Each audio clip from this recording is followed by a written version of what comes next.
ஸ்ரீ குருப்பயோ நமஹ. நம்ம முதல்ல இன்றைக்கி மகாபரிவாளுடைய ஜெயந்தி. நம்ம அவளுடைய ஞாபகார்த்தமாக தான் இந்த உபன்யாசம் பண்ணுறோம்.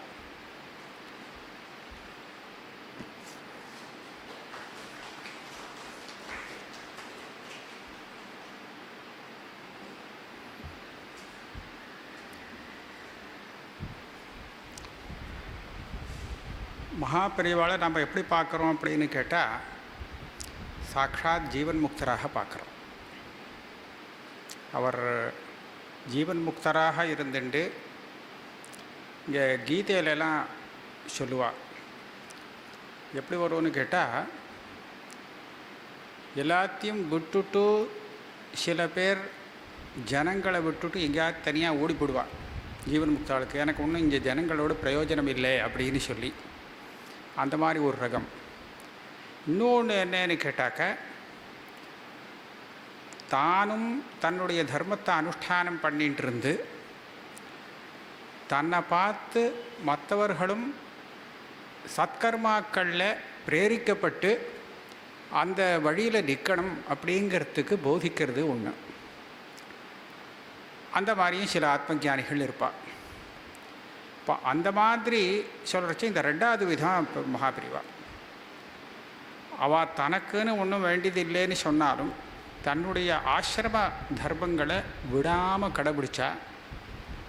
பகவானே அப்படி சொல்கிறார் பகவத்கீதையில், நமே பார்த்தாஸ்தி கர்த்தவியம் த்ரிஷு லோகேஷு கிஞ்சன நானவாப்தம் அவாப்தவியம் வர்த்த ஏவச்ச கர்மணி.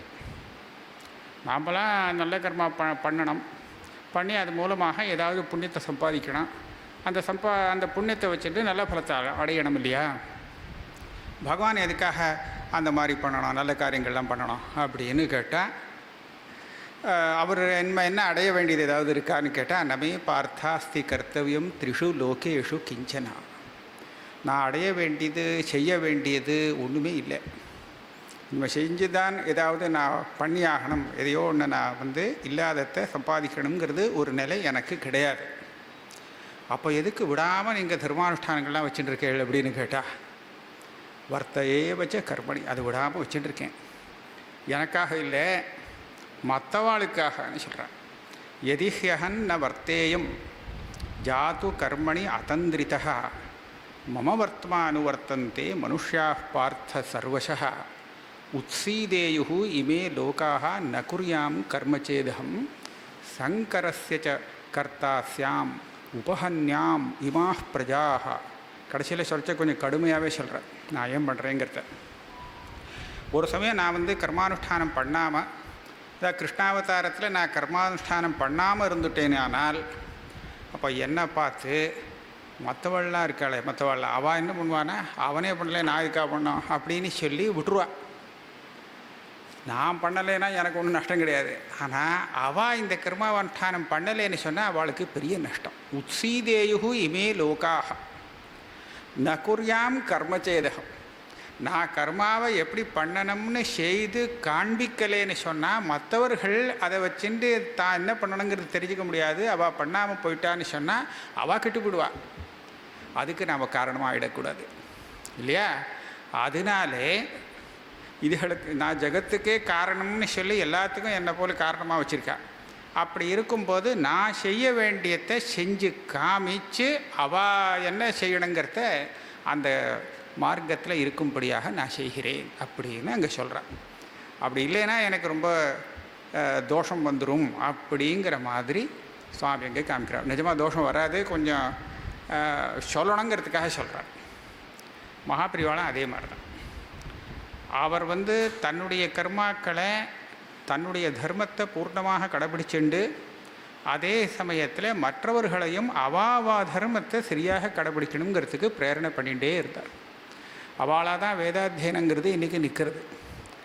சாஸ்திராத்தியனம் வேதாத்தியனம் இது எல்லாமே அவள் பிரேரணை பண்ணித்தான் இன்றைக்கி கொஞ்சம் வளர்ந்து வந்துட்டுருக்கு இப்பேற்பட்ட காலத்துலேங்கிறத நம்ம பார்க்குறோம். அப்பேற்பட்டவாளுடைய மகானுடைய ஜெயந்தி. நான் வித்தியார்த்தியாக இருக்கிற காலத்திலேயே அங்கே பெரியவாளை பார்த்துருக்கேன். அங்கே பரீட்சை கொடுக்க போவேன். நான் இருந்தது காசி, படித்ததெல்லாம் காசி, வாராணசி. ஆனால் பெரியவா சொல்லி தான் வேதாந்தம் படித்தேன். அதுக்கு முன்னாடி நான் வியாக்கரணம் தான் படிச்சுட்டு இருந்தேன். வியாக்கரணம் தான் எனக்கு பிடிச்ச சாஸ்திரமாக இருந்தது.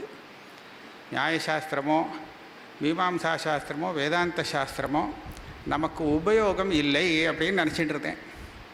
ஏன்னு கேட்டால் நியாயசாஸ்திரம் அது ஏதோ அந்த காலத்தில் ரொம்ப ஜாஸ்தி பரிஷ்காரம், இப்போ இருக்கிறத விட ஜாஸ்தி பரிஷ்காரமாக இருக்கும். எங்கள் வாத்தியார் எனக்கு பாடம் சொல்லி கொடுக்குறச்ச புரிஞ்சிக்கவே முடியாது நியாயசாஸ்திரத்துக்கு. சக்ஷுர் மாத்திர கிராஹியோ குணோ ரூபம் அப்படின்னு சொல்லினா அதுக்கு உடனே விவரணம் என்ன பண்ண ஆரம்பிச்சுடுவார்னா, சக்ஷுரகிராஹியத்வே சதி சக்ஷுர் பின்னேந்திரிய அக்ராஹியத்வே சதி சக்ஷுரேந்திரிய கிராஹியத்வே சதி இந்த குணத்துவம் அப்படின்னு தான் அதை சொல்லுவாளே தவிர இப்படி சொன்னால் என்ன புரியும் ஆரம்ப காலத்தில் இல்லையா? ஆனால் அப்படி பரிஷ்காரம் பண்ணி தான் சொல்லிக் கொடுப்பான். அது நான் ஏற்கனவே இந்த வாக்கியார்த்த விசாரம் பண்ணுற இடத்துலலாம் அவள் பாட்டுக்கு தண்டாக்காரமாக சொல்கிறத நிறைய அவச்சேதகம் போட்டு சொல்கிறத கேட்டுருக்கேன். அது ஒன்றும் எனக்கு அவ்வளோவாக ரசிக்காது. ஆகையாலே அது வேண்டாம்னு நினச்சிட்டு இருந்தேன். மீமாம்சா சாஸ்திரம் ஸ்ரௌத கர்மாக்களை அனுஷ்டானம் பண்ணுறவாளுக்கு அந்த அர்த்தத்தை தெரிஞ்சுக்கிறதுக்கு உபயோகப்படும்.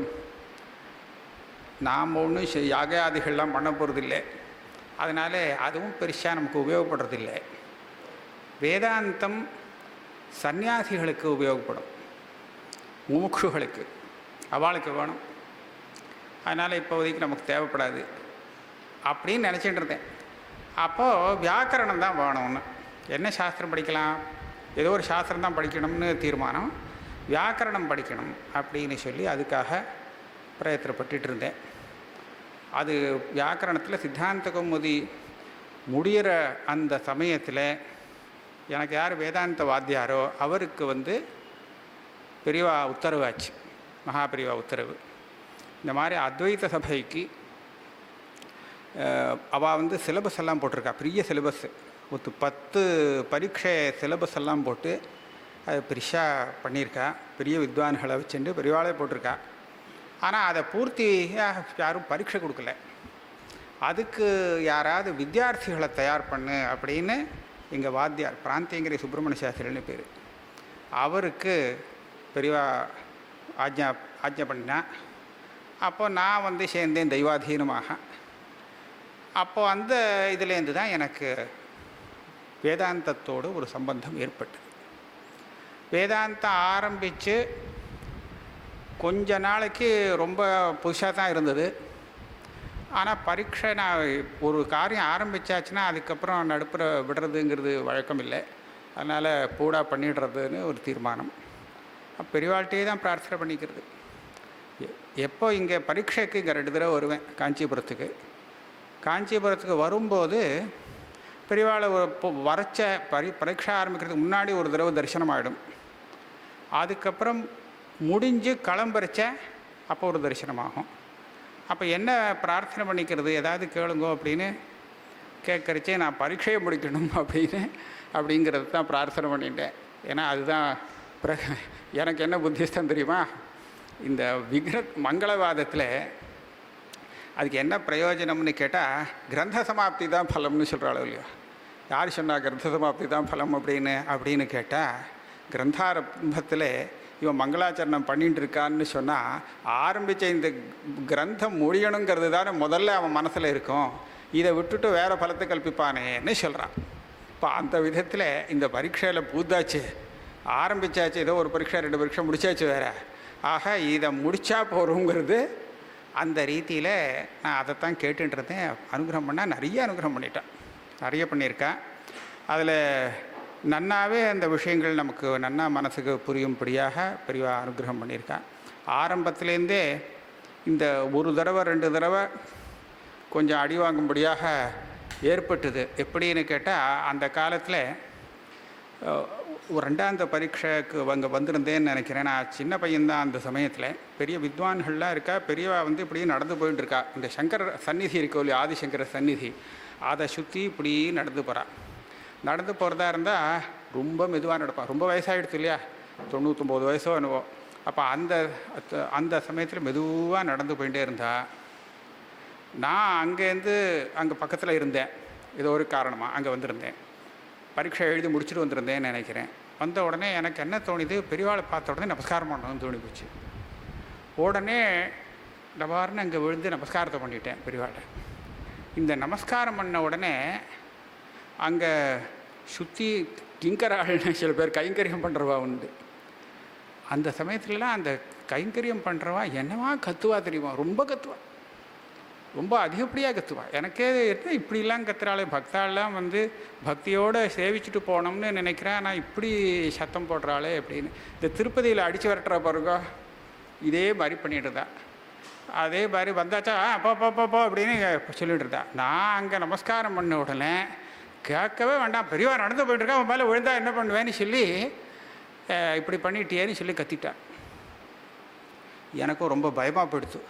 நான் தப்புக்காரி பண்ணிட்டேன் அப்படின்னு சொல்லிட்டு பேசாமல் ஒதுங்கிட்டு போயிட்டேன். ஆனால் அதுக்கு ஒரு மணி நேரம் 2 மணி நேரம் இருக்கும். நான் மேலே ஒரு ரூமில் உட்காந்துருந்தேன். பாலகிருஷ்ண சாஸ்திரின்னு இருந்தார், அங்கே தான் சாமானை வச்சுன்னு உட்காருது. அந்த பாலகிருஷ்ண சாஸ்திரியோட ரூம் எப்படின்னு சொன்னால், அத்தனை பேருக்கு அதுதான் ஸ்தானம். எத்தனை பேர் வித்வான் வந்தாலும் அங்கே தான் பைய வைக்கிறது, அங்கே தான் இருக்கிறது. அப்படி ஒரு சின்ன ரூமாக இருக்கும். அதுக்குள்ளே தான் ஒரே கரியும் கட்டையும் அப்படியா தான் இருக்கும். அங்கே தான் இருந்துகிட்ருக்கேன். பெரியவா உத்தரவாருது அப்படின்னு.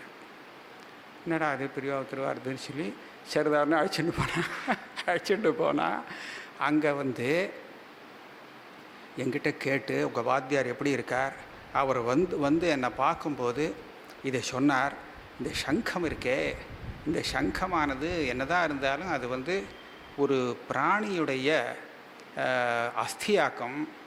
அதனால் அந்த சுத்தந்தான், சாஸ்திரப்படி சுத்தமாக இருந்தாலும் அதில் வந்து இந்த நவரத்னங்கள் இருக்கே, அந்த நவரத்னங்கள் ஸ்பர்ஷம் ஏற்படும்படியாக பண்ணணும்னு அப்பய தீட்சிதேந்திரால் எழுதியிருக்கான்னு எனக்கு சொன்னான். அதனால் இப்படி ஒன்று பண்ணியிருக்கேன். ஒரு பெரிய சங்கு, அதில் ஒரு சின்ன ஓட்டை போட்டு, அந்த ஓட்டையில் ஒரு குட்டியாக ஒரு செப்பு கம்பியில் சின்னதாக நவரத்னங்கள் பதிச்சு ஒரு இப்படி மாட்டியிருந்தது. அதை கொடுத்து, இதை காசிக்கு எடுத்துகிட்டு போய் வாத்தியார்கிட்ட காமிச்சுட்டு, இது சரியாக இருக்கா அப்படின்னு கேட்டுண்டு வா, கேட்டு சொல்லு அப்படிலாம் பேசினான். எனக்கு பெரியவா எங்கிட்ட கூப்பிட்டு பேசுகிறா அப்படின்னு சொல்லி, நான் இப்போ தான் சித்த முன்னாடி ஒரே இது வாங்கியிருக்கேன். எல்லோரும் கத்திருக்கா. உடனே கூப்பிட்டு சொன்ன உடனே எனக்கு ரொம்ப மனசில் இதாகிடுத்தோம். உடனே நமஸ்காரத்தை பண்ணிவிட்டு கையில் வாங்கிட்டு அங்கே போய் பெரியவாள் அந்த வாத்தியார்கிட்ட கொடுத்து, இந்த மாதிரி சொன்னா பெரியவா அப்படின்னு சொல்லி, அது ஒரு சந்தர்ப்பம். எனக்கு சில சமயத்தில் இப்படி கூட அனுபவமாக இருக்குது. இந்த திருப்பதி வெங்கடாச்சல சுவாமியை தரிசனம் பண்ணுறதுக்கு ஒரு தடவை போய் தரிசனம் ஆகாமல் திரும்பி வரும்படியாகிடுச்சு. அப்படி ஒரு கூட்டம். ஏதோ ஒரு ரெஃப்ரெஷர் கோர்ஸுக்கு போயிருந்தேங்க. அங்கே ஒரு நாளைக்கு ஏதோ டைம் கிடச்சிது. நடந்து போகிறவாளுக்கு உடனே தரிசனம் ஆகிடும் அப்படின்னு சொல்லி யாரோ சில அழைச்சின்னு போனான். 4-5 பேராக போனோம். அங்கே போனால் ஒரு ரூமில் பூட்டி வச்சுவிட்டா. பூட்டி வச்சுட்டு அவர் வந்து பார்த்துட்டு சொன்னார், இந்த மாதிரி 9 மணிக்கு, ராத்திரி 9 மணிக்கு தரிசனம் அப்படின்னு. ராத்திரி 9 மணினா பரவாயில்ல, ராத்திரி 9 மணிக்கு தரிசனத்தை பண்ணிவிட்டு 12 மணி ஆனால் கூட பரவாயில்ல, திரும்பி வந்துடலாம், நாளைக்கு கோர்ஸுக்கு வந்துடலாம் அப்படின்னு நினச்சிட்டு போனேன். ஆனால் அவர் டேட்டை தப்பாக பார்த்துருக்கார். அது மறுநாள் ராத்திரி 9 மணிக்கு. நான் பார்த்துட்டே இருக்கேன். 9 மணி ஆச்சு, 12 மணி ஆச்சு, 1 மணி, 2 மணி, கார்த்தால 5 மணி ஆச்சு, வரல, கதவே திறக்கலை. அப்போ என்ன பண்ணுறது, 6 மணிக்கு இதுமேல் இங்கே இருந்தால் நான் கீழே போய் இந்த கோர்ஸில் சேர முடியாது அன்றைக்கி அப்படின்னு தோணுது. அப்புறம் எப்படியோ யாரையோ கூப்பிட்டு கதவை திறக்க சொல்லி பேசாமல் திரும்பி வந்தேன். 4-5 பேராக திரும்பி வந்தோம். இது இந்த மாதிரி ஆச்சா, தரிசனம் கிடைக்கும்னு சொல்லி போய் ஒரு கிடைக்காமல் போச்சு, பிரதிபந்தம் ஏற்பட்டு போச்சு. ஆனால் அதுக்கு அடுத்த வாரம் அங்கேயே இருக்கிறவா வந்து எல்லாருக்கும் தரிசனம் பண்ணி வைக்கிறேன், அவளை ரெஃப்ரெஷர் கோர்ஸில் இருக்கா, அவள் வந்து பண்ணி வைக்கிறேன்னு சொல்லி அழைச்சிட்டு போய் பக்கத்தில் நிற்க வச்சு 5 நிமிஷம் ஆச்சரியமான தரிசனம். ஒரு சமயத்தில் அடி வாங்கினா அடுத்த தடவை பகவான் அனுகிரகம் பண்ணுறாருங்கிறது தெரியுது. அவளே அனுபவம். அந்த மாதிரி பெரியவா நிறைய அனுகிரகம் பண்ணியிருக்கா. அவளுடைய எப்போவுமே நான் ஜாஸ்தி சொல்ல மாட்டேன், வெளியில் சொல்கிறது கிடையாது, எப்போவும் நினச்சிட்டு இருப்பேன். அதனால் அவள் நினச்சா என்னுடைய காரிய சித்தி ஆறுது. வேறு சாதாரண விஷயத்துக்கெல்லாம் அவளை நினைக்கவே மாட்டேன். ஏதாவது சாஸ்திரார்த்தம் தெரியணும், புரியணும், அப்படிங்கிறது சாஸ்திரார்த்த விசாரத்தில் போகணும் அப்படின்னு சொன்னால் அவளை நினச்சிப்பேன். அதுக்காகத்தான் அவளை உபயோகப்படுத்திக்கிறேன். அவளுடைய அனுகிரகத்தில் நல்லபடியாக நடந்துட்டுருக்கு. அவளை நினச்சிட்டேன். இனிமேல் இப்போ இன்னியோட விஷயத்தில் நேத்திக்கு என்ன கேள்விகள்லாம் இருந்ததோ அந்த கேள்விகளுக்கெல்லாம் பதிலை சொல்லிவிட்டு அதுக்கப்புறம் இன்றைக்கி புது விஷயத்துக்கு போகலாம் அப்படின்னு ஒரு அபிப்பிராயம். இதில் என்னென்ன கேள்வி, யார் யார் கேள்வி கொடுத்துருக்கா? முதல்ல பஞ்ச இந்திரியங்கள்னால் வரும் அனுபவத்தை தவிர மனதில் வேறு ஏதாவது உண்டா, மனதையும் இந்திரியமாக பார்க்கும் நிலையில் அப்படின்னு ஒருத்தர் கேட்டிருக்கா. யார் கேட்டிருக்காது? நீங்கள் கேட்டிருக்க.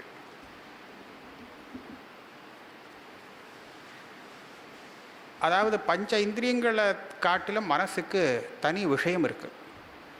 5 இந்திரியங்கள்னால நம்ம எதை பார்க்குறோமோ, இந்த 5 இந்திரியங்கள்னால எதை பார்க்க முடியாதோ அப்பேற்பட்ட விஷயத்தை நம்ம மனசினால் பார்க்க முடியுது. அதனால் அதுக்கு தனி விஷயம் இருக்குது. நையாயிக்கால் மதத்துலேயும் அதுக்கு தனி விஷயம் இருக்குது, வேதாந்திகளுக்கும் இருக்குது. இப்போ பாருங்க, இந்த இந்திரியங்கள்லாம் இருக்குது பார்த்தீங்களா? இப்போ நான் கண்ணால் பார்க்குறேன், எனக்கு இங்கே உட்காந்துருக்கிறவாள்லாம் தெரிகிறா. நான் பார்க்கும்போது அவள் இருந்தால் தானே என்னால் பார்க்க முடியும். இவள் இங்கே இல்லை, இந்த சமயத்தில் இல்லைன்னு சொன்னால் என்னால் பார்க்க முடியாது. இல்லை, நான் பார்த்துட்டே இருக்கேன், அவள் எழுந்துட்டு போயிட்டான்னா எழுந்துட்டு போனதுக்கப்புறம் அவள் ஏற்கனவே இருந்ததை பார்க்க முடியாது, கொஞ்சம் நேரம் கழித்து வரப்போகிறாங்கிறது பார்க்க முடியாது. அதாவது இந்த இந்திரியங்களுடைய சுபாவம் என்னென்னா, சம்பத்தம் வர்த்தமானஞ்ச கிரஹியத்தே சக்ஷுராதினா. நான் பார்க்கும் அந்த நேரத்தில் அங்கே சம்பந்தப்பட்டு இருக்கணும், அதே சமயத்தில் இருக்கணும். சம்பந்தமும் வேணும், அது இருக்கணும். வஸ்து இருந்தால் தான் சம்பந்தம் வர முடியும், அப்போ தான் பார்க்க முடியும்னு. ஆனால் மனசு அப்படி இல்லை. அதுக்கு திரைகால்ய விற்பி அப்படின்னு சொல்லியிருக்கேன். நேற்றுக்கு என்ன நடந்ததுங்கிறத நம்ம மனசை வச்சு தான் சிந்தனம் பண்ணுறோம். நாளைக்கு என்ன பண்ணணும் அப்படிங்கிறத பிளான் பண்ணுறோம் இல்லையா? மனசு தான் அதுக்கு வேலை பண்ணுறது. கண்ணாலேயோ காதாலேயோ இந்த பாக்கியமான இந்திரியங்களை வச்சுட்டு இந்த காரியத்தை செய்ய முடியுமோ? முடியவே முடியாது. நாளைக்கு என்ன பண்ணணுங்கிறது கண்ணால் கொஞ்சம் பார்த்து சொல்லுன்னா பார்க்க முடியுமா? முடியாது. அதனால் திரைகால்ய விற்பி மனஹா. இந்த மனசு 3 காலத்தில் உள்ள விஷயத்தையும் பற்றி சிந்திக்கிறது. மனசுங்கிறது ஒன்று இல்லைன்னு சொன்னால் நம்ம எந்த விவகாரத்தையும் பண்ண முடியாது. இப்போ கண்ணால் பார்க்குறோம், பார்த்தா நாம் பார்த்த டயத்தில் அந்த வஸ்து இருக்குது, அவ்வளோதான் என்னால் தெரிஞ்சிக்க முடியும். அதுக்கு மேலே தெரிஞ்சிக்க முடியாது. அந்த வஸ்து இன்னும் கொஞ்சம் நாளைக்கு இருக்குமா இருக்காதா அப்படிங்கிறத கண்ணால் பார்த்து எப்படி தெரிஞ்சுக்கிறது? முடியவே முடியாது. அப்போ அதுக்கு நம்ம மனசை உபயோகப்படுத்தி அது மூலமாக அனுமானாதி பரோட்ச ஞானங்கள் வர வேண்டியிருக்கு. அந்த பரோட்ச ஞானத்தை வச்சுன்னு தான் நாம் பிரவர்த்திக்க வேண்டியிருக்கு. இன்றைக்கி நம்ம ஆகாரம் பண்ணுறோம், எதுக்காக பண்ணுறோம் அப்படின்னு கேட்டாக்கா, பசி தீரணும் அப்படிங்கிறதுக்காக. எப்படி தெரியும் இப்போ பண்ணுற ஆகாரத்தினால பசி தீரும் அப்படிங்கிறது? நேற்றுக்கு தீர்ந்ததோ இல்லையோ, அந்த ஆகாரம் நேற்றுக்கு தீர்ந்தது ஜீரணமாகிடுதே, அது வேறு இது வேறண்ணா. நேற்றுக்கு ஆகாரம் பண்ணினது பசியை தீர்த்துது, இன்றைக்கி ஆகாரம் பண்ணுறது பசியை தீர்க்கும் அப்படிங்கிறத இந்திரியங்கள்னால் சொல்ல முடியாது, மனசுனால் சொல்ல முடியும். ஏன்னா மனசு அனுமானத்தை பண்ணி, அனுமானம் மூலமாக இதுவும் போஜனம்னு சொன்னால் அது பசியை தீர்க்கக்கூடியது, பசி தீரத்துக்கும் போஜனத்துக்கும் காரிய காரண பாவத்தை அது கண்டுபிடிச்சு அது நம்மளை பிரவர்த்திக்க வைக்கும். ஆக இந்த மனசு இருக்குது பார்த்தீங்களா, இதுதான் பஞ்ச இந்திரியங்களை காட்டிலும் அதிகமான வேலை செய்யக்கூடியது. பஞ்ச இந்திரியங்கள் கூட மனசு சம்பந்தம் இல்லைன்னு சொன்னால் வேலை செய்யாது அப்படிங்கிறதே ஸ்ருதி காண்பிக்கிறது. அது எப்படின்னு கேட்டால், இவன் பாட்டுக்கு ரோட்டில் போயிட்டே இருக்கான், கண்ணை திறந்து வச்சுட்டு தான் போயிட்டு இருக்கான். எதிர்த்தா போல் ஆள் தெரியல அவனுக்கு. ஏன் தெரியலேன்னு கேட்டால், இவன் எதையோ ஞாபகப்படுத்தின்னு இருக்கான், ஏதோ ஒரு ஞாபகத்தில் போயிட்டே இருக்கான். பிருகதாரண்யகம் சொல்கிறது, அந்யத்ரமனா அபூவம் நாதர்ஷம் இதி. ஏன்பா நான் வந்தேனே, உனக்கு எதிர்த்தா போல் தானே வந்தேன், கண்ணை திறந்து வச்சுன்னு தானே பார்த்தேன், நீ பார்க்கலையா என்ன அப்படின்னு கேட்டால், கண்ணை திறந்து வச்சுட்டேன், ஆனால் அந்யத்ரமனாக அபூவம் நாதர்ஷம், இதே மாதிரி கேட்டுட்டே இருக்கான், பிரவச்சனத்தை கேட்டுகிட்டே இருக்கிறச்ச அவனுடைய மனசு சடார்னு எங்கேயோ போய்டுறது. அப்போ கேட்குறது காதில் விழாது, என்ன சொன்னார்னு புரியாது. அந்நியத்திரமனாக அபூவம் நாஸ்ரௌஷமிதி. அப்போ என்னாச்சு, மனசாஹ்யவ பஷ்யதி மனசா சிரணோதி அப்படின்னு பிருகதாரணிக்கும் சொல்லி கொடுக்குறது. அப்போ என்னாச்சு, இந்த கண்ணு காது இந்த பாஹ்யேந்திரியங்கள்லாம் இருக்குது, இந்த இந்திரியங்கள்லாம் தன் விஷயத்தை நமக்கு தெரிவிக்கணும் அப்படின்னு சொன்னாலும் அது மனசு கூட இருந்துன்னு சகாயம் பண்ணணும், அப்போ தான் முடியும். அப்போ மனசு வேணுங்கிறது ஆச்சு இல்லையா. ஆக இந்த மற்ற இந்திரியங்களை காட்டிலும் மனசுக்கு வரக்கூடிய ஒரு விஷயம் தனியாக இருக்குது, அதனால் வேறு அனுபவங்கள் இருக்குது, அது அவசியம் ஒத்துக்க வேண்டிய ஒரு விஷயம். சரியா போச்சா? அதுக்கப்புறம் நமது ஜீவன் ஸ்வர்க்கத்திலோ அல்லது பிரம்மலோகத்திலோ ஏதேனும் அறிவை அல்லது வித்யையை பெற்றால் அது பூமிக்கு திரும்பியவுடன் அந்த அறிவை தக்க வைத்து கொள்ளுமா?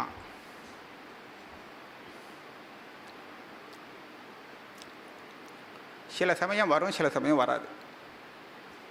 இதுக்கு பதில் எப்படின்னு கேளுங்க. இந்த மரணங்கிறது இருக்கே, மரணத்தை பற்றி தான் நம்ம விசாரிச்சுட்டு இருக்கோம். இந்த மரணங்கிறது இருக்கே, இது என்ன பண்ணுறதுன்னு சொன்னால் சர்வ ஸ்மிருதி பிரமோஷகிருத்துன்னு சொல்கிறார். இவனுக்கு என்னென்ன ஞாபகம் வரணுமோ, சம்ஸ்காரம் வரணுமோ, அந்த சம்ஸ்காரம் எல்லாத்தையும் மறைக்கக்கூடியது இது. அது வேலை செய்கிறத நிறுத்தக்கூடியது. ஆக மரணம் ஆயிடுத்து அப்படின்னு சொல்லியாச்சுன்னா இவனுக்கு பழைய இது வராது. புதுசாக இவன் பிறந்தான் அப்படின்னு சொன்னால் இன்னொரு குழந்தையாக பிறக்கும்போது போன ஜென்மாவில் என்ன நடந்ததுங்கிறது ஒன்றும் தெரியாது. நமக்கு ஏதாவது தெரியறதா ஜென்மாந்தரத்தில் என்ன நடந்ததுன்னு? ஒன்றும் தெரியல. ஏன் தெரியலேன்னா ஒரு ஜென்மாவிலேருந்து இன்னொரு ஜென்மாவுக்கு போகும்போது அந்த அந்த ஸ்மரண சக்தி எல்லாம் போய்டுறது, சுத்தமாக மறந்து போய்டுறது. ஆனால் மறந்து போய்டுறதுன்னு சொல்கிறோமே, கொஞ்சம் கூட ஞாபகம் வராதா அப்படின்னு கேட்டால் கொஞ்சம் ஞாபகம் வந்து தான் ஆகணும். நான் நேற்றுக்கு சொல்லும்போது சில பிரவೃತ್ತಿகள்லாம் தானாக வருது. தம் வித்யா கர்மணி சமன்வாரபேதே பூர்வ பிரஜாச்ச. சில பேருக்கு பாஷிகாரால் ஒரு இடத்துல சொல்கிறார், சில பேருக்கு சித்திரம் வரையறதுல குழந்தையிலேருந்தே ஆர்வம் இருக்குது, நன்னா வரைகிறா. வேறு சில பேருக்கு வந்தால் கிறுக்கிறது ஒன்றும் பண்ண தெரியல. அப்போ நன்னாவே வரைகிறா, எப்படி இது வருது அப்படின்னு கேட்டால் அந்த சம்ஸ்காரம், போன ஜென்மத்து சம்ஸ்காரம் வருது.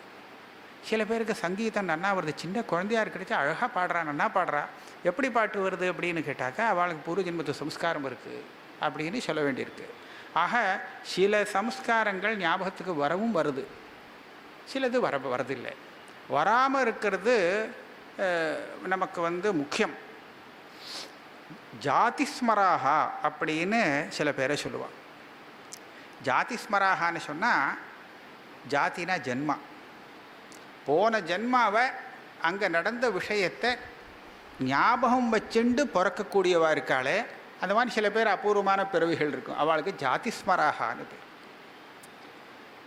வசிஷ்டாதிகள் இருக்காளே, இவாளுக்கெல்லாம் அந்தந்த சமயத்தில் புராணத்தில் அவளுடைய சரீரம் போயிடுறதுன்னு சொல்லி கதை வருது. வசிஷ்டருக்கு அவருடைய அதாவது அவர் வாத்தியாராக இருந்த அவருடைய சிஷ்யரான ஒரு ராஜாவே நிமிங்கிறவர் சாபம் கொடுத்து சரீரம் விழுந்துடுத்து. அப்புறம் அவர் வேறு ஒரு சரீரத்தை எடுத்துக்க முடியாச்சு. ஆனால் அடுத்த சரீரத்தை எடுத்துட்டாலும் அவர் வசிஷ்டராகவே தான் வந்தார். பேர் மாறலை, மற்ற விஷயங்கள் மாறலை, ஒன்றும் மாறலை. அவள் ஜாதிஸ்மராக இல்லை. பேர் மாறுறது, ஆள் மாறுறான்னு அவனும் நீ யார் கோவிந்தனா அப்படின்னு, போன ஜென்மாவில் கோவிந்தன் பேர் இருந்தால் இந்த ஜென்மாவில் கோவிந்தனானா நான் கோவிந்தன் இல்லை வேறு முகுந்தன் அப்படின்னு சொல்லுவான். அப்போ ஆள் மாறிட்டான், பேர் மாறிடுத்து, அப்பா அம்மாலாம் மாறிட்டா, எல்லாம் மாறியாச்சு. ஆனால் நான் அந்த ஆள் இல்லை அப்படின்னு சொல்கிறவா. ஆனால் அந்த ரூபத்தில் இருக்கும்போது என்ன விஷயங்கள் நடந்ததோ அது ஸ்மரணம் வருது, கொஞ்சம் கொஞ்சம் ஞாபகம் வருது, ஏதோ பகவான் அனுகிரகத்தில்னு சொல்லும்போது அவளை ஜாதி ஸ்மராகான்னு சொல்வாள். பூர்வ ஜென்மாவில் சொன்ன விஷயத்தை ஸ்மரிக்கக்கூடிய சக்தி உள்ளவா. ஆனால் அவளே தான் இவா அப்படின்னு இப்போ வராது, ஏன்னா பேரெல்லாம் மாறி போயிடும். ஆனால் வசிஷ்டாதிகளுக்கு அப்படி இல்லை. அப்போ இந்த மாதிரி ரெண்டு தினசு இருக்குது. ஜடபரதர் அடுத்த ஜென்மாவில் வரும்போது அவர் அவர் பரதராகவே இருந்தார், அவராகவே இருந்தார். அதே சமயத்தில் அவருக்கு எல்லாம் ஞாபகம் இருந்தது. அவரே தான் மயக்கம். ஜன்மாங்கிறது வேறு வந்து கொடுத்தேங்கிறதுக்காக ஒரு மான் ஜென்மா வந்தது, அதுக்கப்புறம் ஒரு மனுஷ ஜென்மா வந்ததுங்கிறதுக்காக அவருக்கு கொஞ்சம் ஆபாரி மூஷித்த ஸ்மிருதயா அப்படின்னு சொல்லியிருக்கார். அந்த ஸ்மிருதி லோபமே கிடையாது, மொத்தமாக அப்படியே ஞாபகத்துக்கு வந்துட்டு இருந்தது. அதெல்லாம் அபூர்வமாக வரக்கூடியது. பொதுவாக என்னன்னு சொன்னால், இந்த மரணம் இருக்கே, மரணமாகி அடுத்த ஜென்மா வரைச்ச போன ஜென்மாவை பற்றி ஒன்றும் தெரியாது, எல்லாம் மறந்து போயிடும், சுத்தமாக மறந்து போயிடும். இதுதான் பொதுவான பிராணிகளுடைய சுபாவம். அதனால் இப்போ தேவலோகத்தில் போய் இவன் ஒரு வித்தியை தெரிஞ்சுண்டு வந்தானே ஆனால், அந்த தெரிஞ்சுட்ட வித்தியானது இவன் மனுஷனாக பிறக்கும்போது அவனுக்கு அவன் விசேஷமான ஒரு ஜென்மாவாக இருந்தால் ஞாபகத்துக்கு வரவும் வரலாம், ஞாபகத்துக்கு வராமல் போகிறதுங்கிறதுக்கு நிறைய சான்ஸ் இருக்குது. அதுதான் பொதுவான விஷயம். இதுதான் அங்கே உள்ளது. இது ஒன்றாச்சா? யார் கேட்டாது? இதுக்கு விபரீதமாக இன்னும் ஒன்று இருக்குது. இங்கேருந்து தேவலோகத்துக்கு போகிறவா இருக்காளே, அவளுக்கு போன மனுஷ ஜென்மாவில் அவள் என்ன பண்ணினாங்கிறது எல்லாம் ஞாபகம் இருக்குமா. அபரிமுஷித ஜானாக அப்பிரதிஹத ஜானாக தேவதாக இது விஜ்ஞாயத்தே அப்படின்னு சொல்கிறான். அவளுக்கு மறக்காதான். தேவதைகளுக்கு வேதாந்த சிரவணத்தில் அதிகாரம் இருக்குது அப்படின்னு சொல்கிறதுக்கு ஒரு அதிகரணம் இருக்குது, பிரம்மசூத்திரத்தில் தேவதாதிகரணம் அப்படின்னு. அந்த அதிகரணத்தில் வேதாந்தம் படிக்கணும்னு சொன்னால் அவள் வந்து உபநயனம் ஆகியிருக்கணுமே, வேதாத்தியன அதிகாரம் வேணுமே அவளுக்கு. தேவதைகளுக்கு உபநயனம் பண்ணுறதுக்கு ஒன்றும் சாஸ்திரம் இல்லையே அப்படின்னு ஒரு கேள்வி. அதனால் அவளுக்கு வந்து வேதாந்த விசாரம் பண்ணுறதுக்கு முடியாதே அப்படின்னு கேள்வி வருது. அந்த கேள்விக்கு பதில் சொல்கிறச்ச, அத்தியனம் பண்ணுறதுக்கு வேணும்னா அவளுக்கு அதிகாரம் இல்லாமல் இருக்கலாம், ஆனால் இவள் வந்து எந்த ஸ்ரௌத கர்மாவை அனுஷ்டானம் பண்ணி அதனுடைய பலத்தினாலே இந்த தேவபாவத்தை அடைஞ்சிருக்காளோ, அந்த ஸ்ரௌத கர்மாவை அனுஷ்டானம் பண்ணும்போது அவள் அத்தீத வேதாளாகத்தானே இருந்திருக்கா. அப்போ அத்தியனம் பண்ணின அந்த வேதம் இவாளுக்கு ஞாபகம் வரத்தை யாரும் தடுக்க முடியாது. அதனால அந்த உபனிஷத்து பாகங்கள் எல்லாம் ஞாபகம் இருக்கிறதுனால அந்த ததர்த்த விசாரம் பண்ணுறதுல அவளுக்கு அதிகாரம் இருக்குது அப்படின்னு சொல்லியிருக்கேன். சூக்ஷ்ம சரீரத்தை போகிறதுனால நான் இப்போ என்ன சொல்ல வந்தேன்னா, மனுஷனாக பிறக்கும்போது அவனுடைய ஞான சக்தி குறையிறது. அதனால தேவபாவத்தில் இருந்துட்டு அவன் எந்த ஒரு வித்தையை சம்பாதிச்சானோ அதெல்லாம் அவனுக்கு ஞாபகம் இருக்காது. இப்போ சொர்க்கத்துக்கு போயிட்டு நம்ம வந்திருக்கோன்னு வச்சுக்கலாம். வந்தவங்கிட்ட சொர்க்கத்தில் உள்ள அனுபவம் எப்படின்னு உனக்கு சொல்ல தெரியுமா, அப்படி ஏதாவது சொல்ல தெரியுமான்னு சொன்னால் சொல்ல முடியுமோ? யாராவது சொல்ல முடியுமோ? சொர்க்கத்தில் போய் மகா புண்ணியவானா யாரோ ஒருத்தன் பிறந்திருக்கான், அவனுக்கு புரியுமா? ஒன்றும் தெரியாது. சொர்க்கம் எப்படி இருக்குங்கிறது சுத்தமாக தெரியாது. அது கதைகள் மூலமாக புராணங்கள் மூலமாகத்தான் சொல்லியாகணும். ஆக மனுஷனாக பிறந்தவனுக்கு அந்த சக்தி இல்லை. ஆனால் ஸ்வர்க்கத்தில் அவனுக்கு மனுஷனாக இருந்தபோது எந்த அனுபவம் இருக்கோ அதெல்லாம் நினச்சி பார்க்கக்கூடிய ஒரு சக்தி இருக்குது. ஏன்னா போன ஜென்மாவில் மனுஷனாக இருக்கும்போது அவன் படித்த வேதம் இருக்கே அது அவனுக்கு ஞாபகம் வருதுங்கிறது பிரமாணத்தால் தெரிகிறது. அதனால தான் அவனால் வேதாந்த விசாரம் பண்ண முடியும் தேவபாவத்தில் அப்படின்னு சொல்லப்பட்டிருக்கு. ஆக இது உண்டு. அதனால தான் இந்த ஞான ஸ்மிருத்தியாதிகள்லாம் வந்து மனுஷனை விட தேவதைகளுக்கு அதிகமானது. மனுஷனுக்கு கீழே போக போக இந்த சக்தி குறைஞ்சிட்டு போகிறது அப்படிங்கிறத சொல்லியிருக்கா. இதுதான் அதனுடைய ஒரு சுபாவம். திருத்தீயஸ்தானம் என்று சொல்லப்பட்ட பாபிகள் விஷயத்தில் புனர்ஜன்மா உடனடியாக பூமியில் அமைந்துவிடும் என்று சொல்லப்பட்டது. அப்பொழுது நரகம் என்ற லோகம் பற்றி சாஸ்திரம் என்ன சொல்கிறது? இது வரப்போகிறது. இப்போ நாம் இந்த அதிகரணம் பண்ணிக்க ஒன்று பார்க்க போகிறோம். அது வேணாலும் சொல்லிவிடுறேன். பாபம் பண்ணினவாளாக இருந்தால் அந்த பாபத்தினுடைய பலத்தை அனுபவிக்கிறதுக்கு நரக்கத்துக்கு போய் அனுபவிச்சுட்டு வந்து அதுக்கப்புறம் அவள் வந்து அடுத்த ஜென்மா பூமியில் எடுப்பாள். அப்படியே உடனே எடுத்துட மாட்டான். புண்ணியமும் பண்ணலை பாபமும் பண்ணலை. பாபம் அதாவது நரக்கத்தில் போய் அனுபவிக்க வேண்டிய ஒரு பாபம் பண்ணலை அப்படிங்கிற உள்ளவா தான் உடனுக்கு உடனே அவள் ஜென்மா எடுத்துருவாள். பாபத்தினுடைய நரக்கத்தில் அனுபவித்ததுக்கு அப்புறம் கூட சேஷமுள்ள பாபத்தினாலே பல ஜன்மாக்கள் இருக்கக்கூடிய பாபங்கள்லாம் உண்டு. ஒரு உதாரணத்துக்கு இந்த ஸ்வ சூகர கர உஷ்ட்ராணாம் கோ அஜ அவி கோஜாவி மிருக பக்ஷிணாம் சண்டால புல்கசானாஞ்ச பிரம்மஹா யோனி மிருச்சதி. பிரம்மஹத்தியை பண்ணிட்டான் அப்படின்னு சொன்னால் அந்த ஆளுக்கு இத்தனை ஜென்மா எடுத்தால் தான் அந்த பாபத்தினுடைய பரிகாரம் ஏற்படுது, போகம் பூர்த்தியாகிறதுன்னு. அப்போ அந்த மாதிரி சமயத்தில் இங்கே பார்த்தீங்கன்னா இவன் முதல்ல ஒரு நாயாக பிறந்துவிட்டான். நாயாக இருக்கும்போது அவன் எந்த பாப்பத்தையும் பண்ண மாட்டான், புண்ணியமும் இல்லை பாப்பமும் இல்லை. அவன் நல்ல காரியம், நாய் எஜமானனுக்கு ரொம்ப நம்பிக்கையாக இருந்துட்டு என்ன பண்ணுறது, இதனால் அதுக்கு புண்ணியம்னு சொல்கிறதுக்கு இல்லை, அது அவருடைய சுபாவம். ஏன்னா இந்த தர்மாதர்மத்தில் மனுஷனுக்கு தான் அதிகாரமே தவிர மற்ற பிராணிகளுக்கு அதிகாரம் இல்லை. இப்போ நாய் யாரையாவது கடித்து விட்டுவிடுறது, நல்ல வாழையே கடித்து இது பண்ணிடுறது, அதனால் அதுக்கு பாப்பமானு கேட்டால் பாப்பம் இல்லை, அதுக்கு ஒன்றும் இல்லை. ஆனால் இந்த நாய் ஜென்மா முடியும் போது இந்த ஜென்மாவில் அது எந்த புண்ணிய பாப்பத்தையும் சம்பாதிக்காத காரணத்தினால ஏற்கனவே ஓடின்னு இருக்கக்கூடிய ஒரு பாப்பத்தினுடைய பலமாகத்தானே ஜென்மா வந்துகிட்டே இருக்குது. அப்போது இந்த நாய் செத்த உடனே அடுத்து உடனே வேறு ஒரு ஜென்மம் வந்துடும். இது நரக்கத்துக்கு போயிட்டு அங்கேருந்து அப்புறம் இதுக்கு போகிறதுங்கிறது இல்லை. இதே மாதிரி சிவ சூக்கர உடனே அது சூக்கர ஜென்மான்னு சொல்லியிருக்கு, பன்னியாக வரும், அப்புறம் ஒரு கழுதையாக வரும். இதுக்கெல்லாம் இந்த ஜென்மாக்கள் அடுத்தடுத்து வரக்கூடிய ஜென்மாக்களுக்கு நடுப்புற அதிகமான கேப்பு கிடையாது அப்படின்னு சொல்லியிருக்கு. ஆனால் ஒரு மனுஷன் இந்த ஜென்மாவை எடுக்கணும் அப்படின்னு சொன்னால் அப்போ அவன் அந்த பாபத்துக்கு உண்டான பலத்தை நரக்கத்துக்கு போயிட்டு, பெரிய பாபமாக இருந்தால் அதுக்கு என்னெல்லாம் பண்ணணுமோ அதெல்லாம் பண்ணிவிட்டு அதை முடிச்சுட்டு பாக்கி உள்ளத்தை வச்சுட்டு இப்படி ஜென்மாவை எடுக்கும்படியாக இருக்கணும் அப்படிங்கிறது வரப்போகிறது, மேலே வரப்போகிறது. சொல்லுங்க.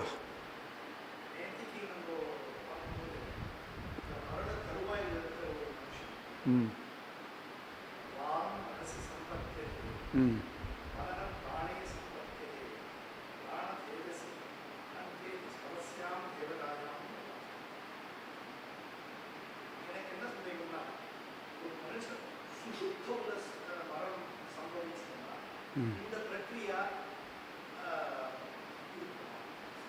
கரெக்ட், நல்ல கேள்வி தான் இது. சுஷுப்தியிலையும் நமக்கு எல்லாமே லயத்தை அடையிறது அப்படிங்கிறத சொல்லியிருக்கு. அங்கேயும் வாக்கு சம்பத்தியத்தை, மனஸ் சம்பத்தியத்தை, இது எல்லாமே உண்டு. சொப்பன பரியந்தம் மற்ற இந்திரியங்கள்லாம் வேலை செய்யலை, ஆனால் மனசு வேலை செஞ்சுட்டே இருக்குது. அப்போ தான் சொப்பனத்தை பார்த்துட்டு இருக்கான். சுஷுப்தியில் போகும்போது அதுவும் அடங்கிடுறது. அப்படி இருக்கக்கூடிய நிலை. அப்போ சுஷுப்திக்கும் இந்த மரணத்திலையும் இந்த சம்பத்திக்கும் அந்த சம்பத்திக்கும் என்ன வித்தியாசம் அப்படிங்கிறத பார்க்கணும். சுஷுப்தியில் 2-3 மதங்கள் இருக்குது. சுஷுப்தன் அவனை பொறுத்தவரையில் அவனுடைய மனசோ மற்ற இந்திரியங்களோ வேலை செய்யலை. ஆனால் அவன் படுத்துட்டு நன்னா தூங்கிட்டு இருக்காங்கிறத மற்றவன் பார்க்குறானோ இல்லையோ. நல்ல சுஷுப்தன் தூங்கிட்டு இருக்கிறவனுக்கு மூச்சு காற்று போயின்னு இருக்குமா இருக்காதா அப்படின்னு கேட்டால் நம்ம என்ன சொல்லுவோம்? மூச்சுட்டு இருக்கிறவன் அது போயின்னு இருக்குன்னு தான் சொல்லுவான். தூங்குறவன் ஒன்றும் சொல்ல முடியாது. தூங்குறவனுக்கு தெரியாது தான் மூச்சு வெட்டுன்றதோமா இல்லையாங்கிறது அவனுக்கு தெரியாது, அவனை கேட்க முடியாது. அவன் மூச்சு காற்று இப்போ போயிட்டு வந்துட்டுருக்குன்னு சொன்னால் பிராணன் வேலை செய்கிறது அப்படிங்கிறதாச்சு இல்லையா? பிராணாக்னய ஏவ அஸ்மின் புரே ஜாகிரதி அப்படின்னு பிரஷ்னோபனிஷத்து சொல்கிறது. பிராணேன ரக்ஷன் அவரங்குலாயம் பகிஷ்குலாயா தமிர்தரித்வா. உதாரணத்துக்கு என்ன சொல்கிறது? இந்த சரீரத்தை அவன் சுஷுப்திக்கு போகிறதுக்கு முன்னாடி சொப்னத்துக்கு போகிறச்ச கூட அப்படி தான் பிராணனை விட்டு ரக்ஷை பண்ணி விட்டுட்டு அப்புறம் கிளம்புறான்னு ஜீவன். அது ஒரு கவனப்பிரயோகம். பிராணனை விட்டு இந்த சரீரத்துக்கு ஒரு ரக்ஷை, அதாவது சரீரத்தை பாதுகாக்க பிராணனை நியமிச்சுட்டு இவன் நான் இப்போ கொஞ்சம் நாளைக்கு வெளியில் போயிட்டு வரேன் அப்படின்னு சொல்லி சொப்னம் பார்க்குறேன், சுஷுப்திக்கு போயிட்டு வரேன்னு போயிட்டு வரான்னு சொல்கிறது. பிராணனை வச்சு ரக்ஷை பண்ணுறது எப்படி அப்படின்னு கேட்கறச்சே, ஒரு சமயம் பிராணன் அந்த சமயத்தில் இந்த சரீரத்துக்கு ரக்ஷகனாக இல்லாவிட்டால் ஸ்வானோ வைனத் அத்யுஹு வயாம்சி வைனத் விமத்தனீரன் அப்படிங்கிறது. வெறும் கடக்கிற அந்த சரீரம் இருக்கே, அந்த சரீரத்தை நாய் கடிக்கும், அது சாப்பிட ஆரம்பிச்சிடும். ஸ்வானோவா ஏனத்து அத்யுஹு, இந்த கழுகு இந்த மாதிரி மாம்சம் சாப்பிட்ற பறவைகள்லாம் இருக்கே, அதெல்லாம் காக்கா அதெல்லாம் கொத்த ஆரம்பிச்சிடும். இதெல்லாம் கொத்தாமல் இருக்குது அப்படிங்கிறதுக்கு என்ன காரணம்னு சொன்னால், அந்த பிராணம் தான் அந்த சரீரத்தை காப்பாற்றிட்டு இருக்கு. அந்த உயிரோடு இருக்கிற பரியந்தான் அது ஒன்றும் பண்ணாது, மூந்து பார்த்துட்டு அது பாட்டு போயிடும். இது உயிர் போயிடுத்து அப்படின்னு தெரிஞ்சாச்சுன்னா அது தம் வேலையை காமிக்க ஆரம்பிக்கும். இப்படி தான் இருக்குது. அதனால் பிராணேன ரக்ஷன் அவரங்குலாயம், அப்புறம்தான் பகிஷ்குலாயா தபர்தச்சரித்வா. நான் இது எதுக்காக சொன்னேன், இது சுஷுப்தியில் உள்ள நிலை. அப்போ சுஷுப்தியில் என்னாச்சு, இவனுடைய அந்த சூக்ஷ்ம சரீரங்கிறது அடங்கி இங்கேயே இருக்குது. பிராணன் இங்கேயே அவனுக்கு சரீரத்தை ரக்ஷை பண்ணிட்டு இருந்துட்டு இருக்கு. அதனால தான் அந்த சரீரம் சௌக்கியமாக இருக்குது, மறுநாளைக்கு ஏந்திருக்க முடியறது. ஆனால் மரணத்தில் இது இங்கே இல்லை. இந்த சூக்ஷ்ம சரீரமோ பிராணனோ எதுவுமே இந்த சரீரத்தில் இல்லை. இது கிளம்பிடுத்து இவனோட சேர்ந்து. இன்றைக்கி நாம் அதை படிக்க போகிறோம். எப்படி கிளம்பி இந்த சரீரத்தை ஸ்தூல சரீரத்தை விட்டுட்டு அது வெளியில் கிளம்பி வருதே, இப்போ இந்த ஸ்தூல சரீரத்தில் அது இல்லை. அப்போ சுஷுப்திக்கும் இதுக்கும் வித்தியாசமாச்சு. லயம் என்னமோ இங்கேயும் சொல்லப்பட்டிருக்கு, அங்கேயும் சொல்லப்பட்டிருக்கு. தூங்கினவனுக்கு தெரியாது தான் மூச்சு விட்டோமா விடலையா அப்படிங்கிறது விஷயம் அவனுக்கு தெரியாது. அதனால் அவன்கிட்ட கேட்டு பிரயோஜனம் இல்லை. ஆனால் அவன்கிட்ட பிராணன் ஓடின்னு இருக்குங்கிறத ஒரு மூச்சுன்னு இருக்கிறவன் அவன் சொல்ல முடியும் இல்லையா. ஆக பிராணீன ரக்ஷன் அவரம் குலாயம், குலாயம்னா சரீரம். இந்த சரீரத்தை பிராணனை விட்டு ரட்சிக்க சொல்லிவிட்டு அவன் பாட்டுக்கு தூங்க போயிட்டான் அப்படின்னு சொல்கிறது. இந்த விதத்தில் சுஷுப்திக்கும் இந்த மரணத்துக்கும் வித்தியாசம் இருக்குது. ஆனால் லயங்கிறது அங்கேயும் சொல்லப்படுறது, இங்கேயும் சொல்லப்படுறது. லயமாகி இங்கேயே இருக்குது, லயமானதுக்கு அப்புறம் கிளம்பி போயிடுறது. இதுதான் இந்த சுஷுப்திக்கும் மரணத்துக்கும் உள்ள வித்தியாசம். சரியா போச்சா? அப்புறம் வேறு ஏதாவது இருக்கா? வேறு ஒன்றும் இல்லையே. வித்தியார்த்திகள் ஏதாவது கேட்கணுமா? இல்லையே. அப்போ நாம் இன்றைக்கி மேலே போவோம். கோவிந்தா கோவிந்தா. நான் நேத்திக்கு சொல்லும்போது இந்த புண்ணிய கர்மானகா ரமணீய சரணாகா அப்படின்னு சில பேரை சொன்னேன். இவா சொர்க்கத்துக்கு போகிறதுக்கு அருகதை உள்ளவர்கள். அவளை பற்றி தான் நான் பேச போகிறேன். ஞானிகள்னு ஒருத்தரை சொல்லியிருந்தேன். அவளை பற்றி நேற்றுக்கே அநேகமாக உட்கிரமணம் இல்லை, அவளுக்கு சம்சார கதி இல்லை அப்படின்னு சொல்லி பிடிச்சிட்டேன். அதனால் அவளை பற்றி இங்கே ஒன்றும் பேச போகிறது இல்லை. அதுக்கப்புறம் உபாசகாள் இருக்கா. உபாசகாள் உத்தராயண மார்க்கத்தில் பிரம்மலோகத்துக்கு போகிறா. அவளுக்கும் சம்சார கதிங்கிறது இருக்குது. ஆனால் அது அப்புறமா சொல்கிறேன். முதல்ல வச்சுக்கிறது இதை தான் சொல்ல போகிறேன். பாபகர்மா பண்ணுறவா அவளை பற்றி ஒரு அதிகரணத்தில் போகிற போக்கில் சொல்லிட்டு போடலாம். இதுக்காக தனியாக இதை வச்சுக்க வேண்டியதில்லை. இப்போ இன்றைக்கி புண்ணியகர்மா பண்ணினவா சொர்க்கத்துக்கு போகிறவா இருக்காளே, அவளை பற்றி தான் பேச போகிறோம். இவள் எப்படி போகிறா? நேத்திக்கு சொன்ன விஷயங்கள் இது புண்ணியகர்மா பாபகர்மாங்கிற கணக்கு இல்லை, ஞானி அஜானிங்கிற ஒரு வித்தியாசமும் இல்லை. எல்லாருக்கும் பொதுவான ஒரு முறை. வாங் மனசி சம்பத்தியதே மனப்பிராணே பிராணஸ்தேஜசி தேஜ பரஸ்யான் தேவதாயா. இங்கே பாருங்கள், மனசு வேலை செஞ்சுட்டு இருக்கிறதே வாக்கு நின்று பேச்சு நின்று போய்டுறது. பிராணன் வேலை செஞ்சுட்டே இருக்கிறதே மனசுனால சிந்தனை பண்ணுற சக்தி போய்டுறது அப்படின்னு சொல்லிட்டு வந்தேன் இல்லையா. அப்படி சொல்லிட்டு வந்தேன். சுஷுப்தியில் பார்த்தா இதெல்லாம் ஒரே ஏக காலத்தில் லயமாறுதுங்கிற ஒரு வித்தியாசத்தையும் நீங்கள் பார்க்கலாம்.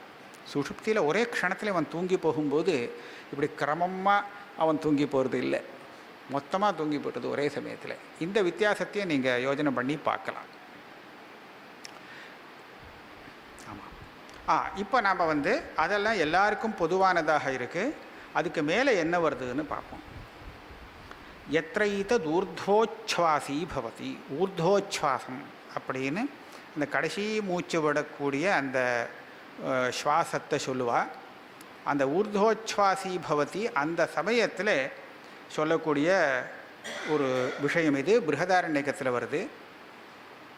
தத் யதா ராஜானம் பிரயுயாசந்தம்.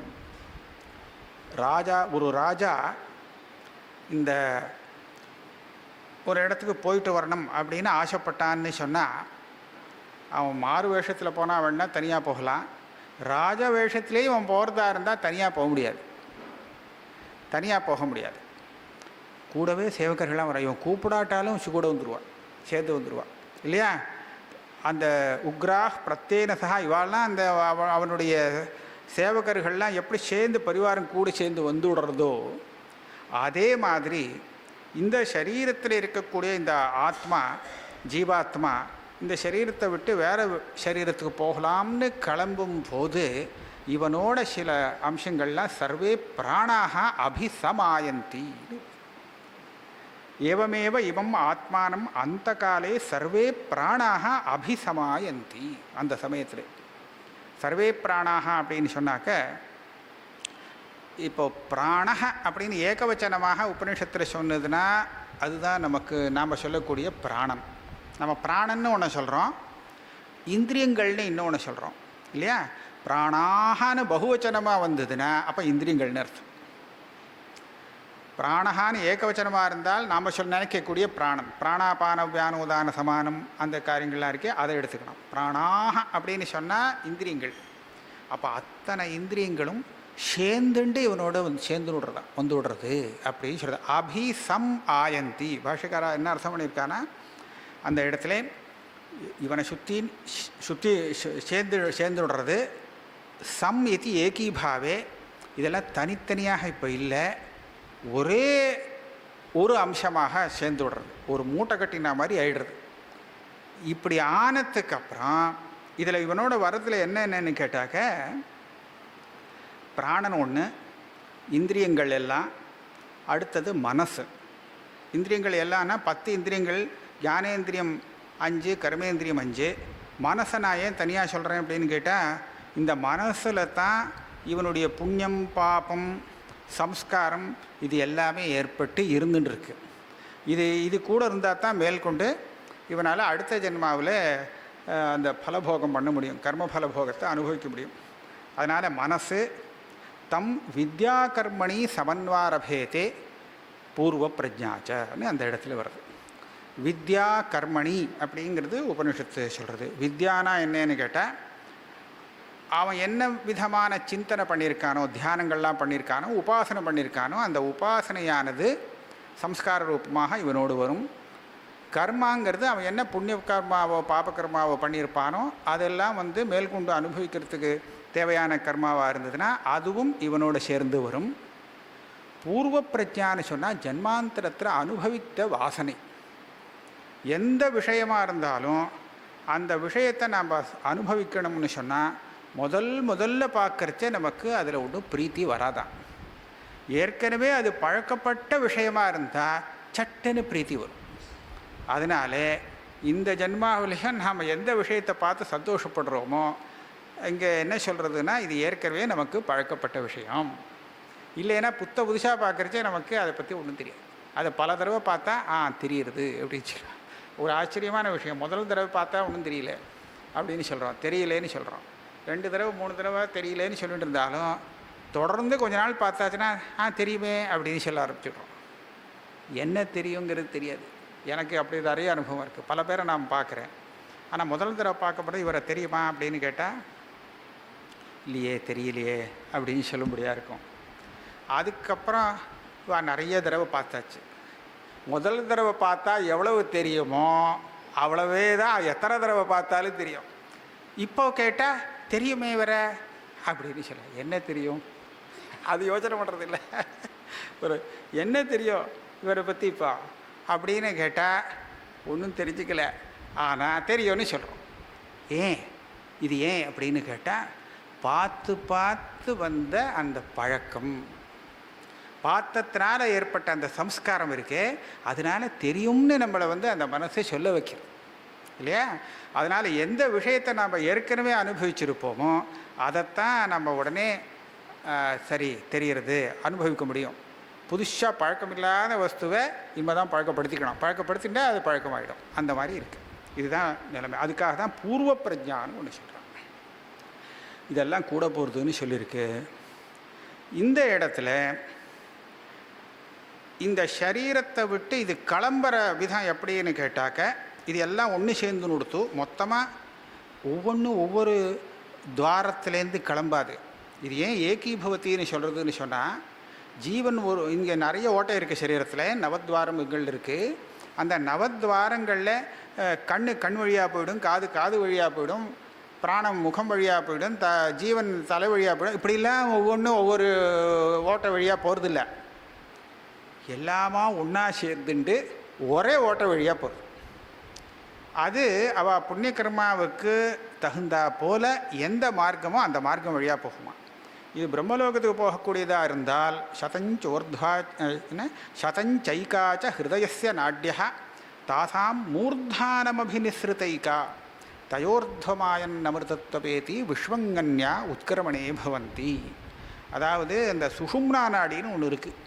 அந்த சுஷும்னா நாடி தலைவரல் போயிருக்கான். தலையில் அந்த பிரம்மரந்திரத்தில் போய் இடிக்கிறது. அது அந்த நாடி வழியாக கிளம்பி அப்படியே நேராக பிரம்மலோகத்துக்கு போகும், அந்த மார்க்கத்தில் போகும்னு சொல்கிறது. தயோர்த்வமாயன் அமிர்தத்வமேதி. மற்றவாளாக இருந்தாக்க சக்ஷுஷ்டோவா மூர்தனோவா அந்நேபியோவா சரீர தேசேபியா அப்படின்னு பிருகதாரண்யகம் சொல்கிறது. புண்ணிய கர்மாக்கள்லாம் கண் வழியாக போகுமா, கண் வழியாக போகும்.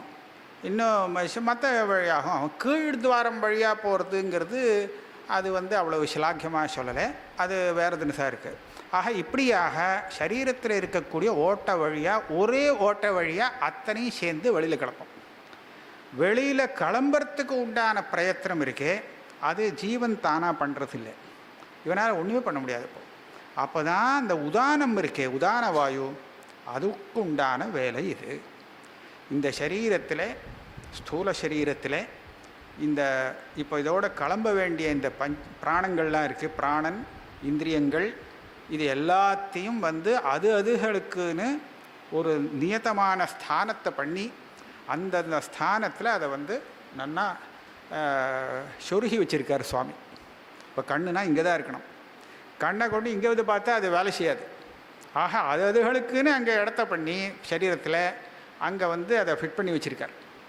இப்போ இங்கேருந்து இதை பேத்தெடுக்கணும். இது பேத்தெடுக்கிறது யார், எப்படி பேத்தெடுக்கிறதுன்னு சொன்னால், இந்த உதான வாயு இருக்கே, இதுதான் பேத்தெடுக்கிறதா. இது இங்கேருந்து இவனை பிடிச்ச வெளியில் தள்ளுறது.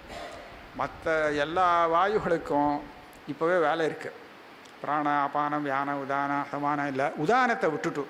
ஆனால் இந்த உதானந்தான் வெளியில் கிளம்பும்போது இப்படி இந்த எல்லாத்தையும் அந்தந்த இடத்துலேருந்து எடுத்து ஒன்றா பண்ணி வெளியில் தள்ளி விடுறது.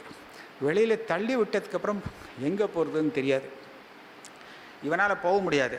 அப்போ போகிறதுக்கு தான் இவனுக்கு ஆதிவாகிகா ஸ்தல்லிங்காத் அப்படிங்கிற அதிகரணப்படி இவனை கொண்டு போய் சேர்க்கறதுக்கு தேவதைகளை நியமிச்சிருக்கான். இவன் பண்ணின கர்மபலத்தை அனுபவிக்கிறதுக்கு இவன் இன்னொரு சரீரத்தை எடுக்கணுமோ இல்லையோ, அந்த இன்னொரு சரீரத்தை எடுக்கணும்னா அவன் எங்கேயோ போய் எடுக்க வேண்டியிருக்கும். எங்கே செத்தானோ அங்கேயே பிறக்கணுங்கிறது இல்லை. அப்போ எங்கே போய் அவன் எடுக்கணுமோ அந்த இடம் பரியந்தம், அது தேவலோகமாக இருக்கலாம், பிரம்மலோகமாக இருக்கலாம், வேறு இதே பிருத்திவி லோகத்திலே வேறு ஒரு ஊராக இருக்கலாம். அப்போ அந்தந்த இடத்துல போய் அவன் ஜென்மா எடுக்கிறதுக்கு என்ன வியவஸ்தை பண்ணணுமோ அது எல்லாம் சுவாமி பண்ணிவிடுறார். அதுக்கு ஆளெல்லாம் வச்சுருக்கார். ஆதிவாகிக்காகனு அவள் சொல்லுவாள். ஆதிவாகிக்கன்னா ஒரு இடத்துலேருந்து இன்னொரு இடத்துக்கு கொண்டு போய் சேர்க்கிறவர்கள்னு அர்த்தம். அந்த மாதிரி தேவதைகள்லாம் அவனை கொண்டு போய் சேர்த்து விட்டுடுவாள். அங்கே சேர்த்து விட்டதுக்கப்புறம் அது பஞ்சாக்னி வித்யான்னு ஒரு பிரகரணம் வருது. அந்த கிரமத்தில் அவன் பிறந்துருவான். அந்த கிரமம் யாருக்குங்கிற விஷயங்கள்லாம் நம்ம இன்றைக்கி பார்க்கலாம். இப்போது இந்த சரீரத்திலேருந்து கிளம்பி போகும்போது இந்த விஷயங்கள்லாம் கூட போகிறதுங்கிறத நம்ம இந்த ஸ்ருதியை வச்சு தெரிஞ்சுன்னுட்டோம். பஞ்சபூதங்களுடைய ஒரு சூக்ஷ்மாம்சம் இதோட சேர்ந்து போகிறது அப்படிங்கிறத இந்த 3வது அத்தியாயம் முதல் பாதம் முதல் அதிகரணத்தில் நிர்ணயம் பண்ணுறோம். சொல்கிறேன் இதை.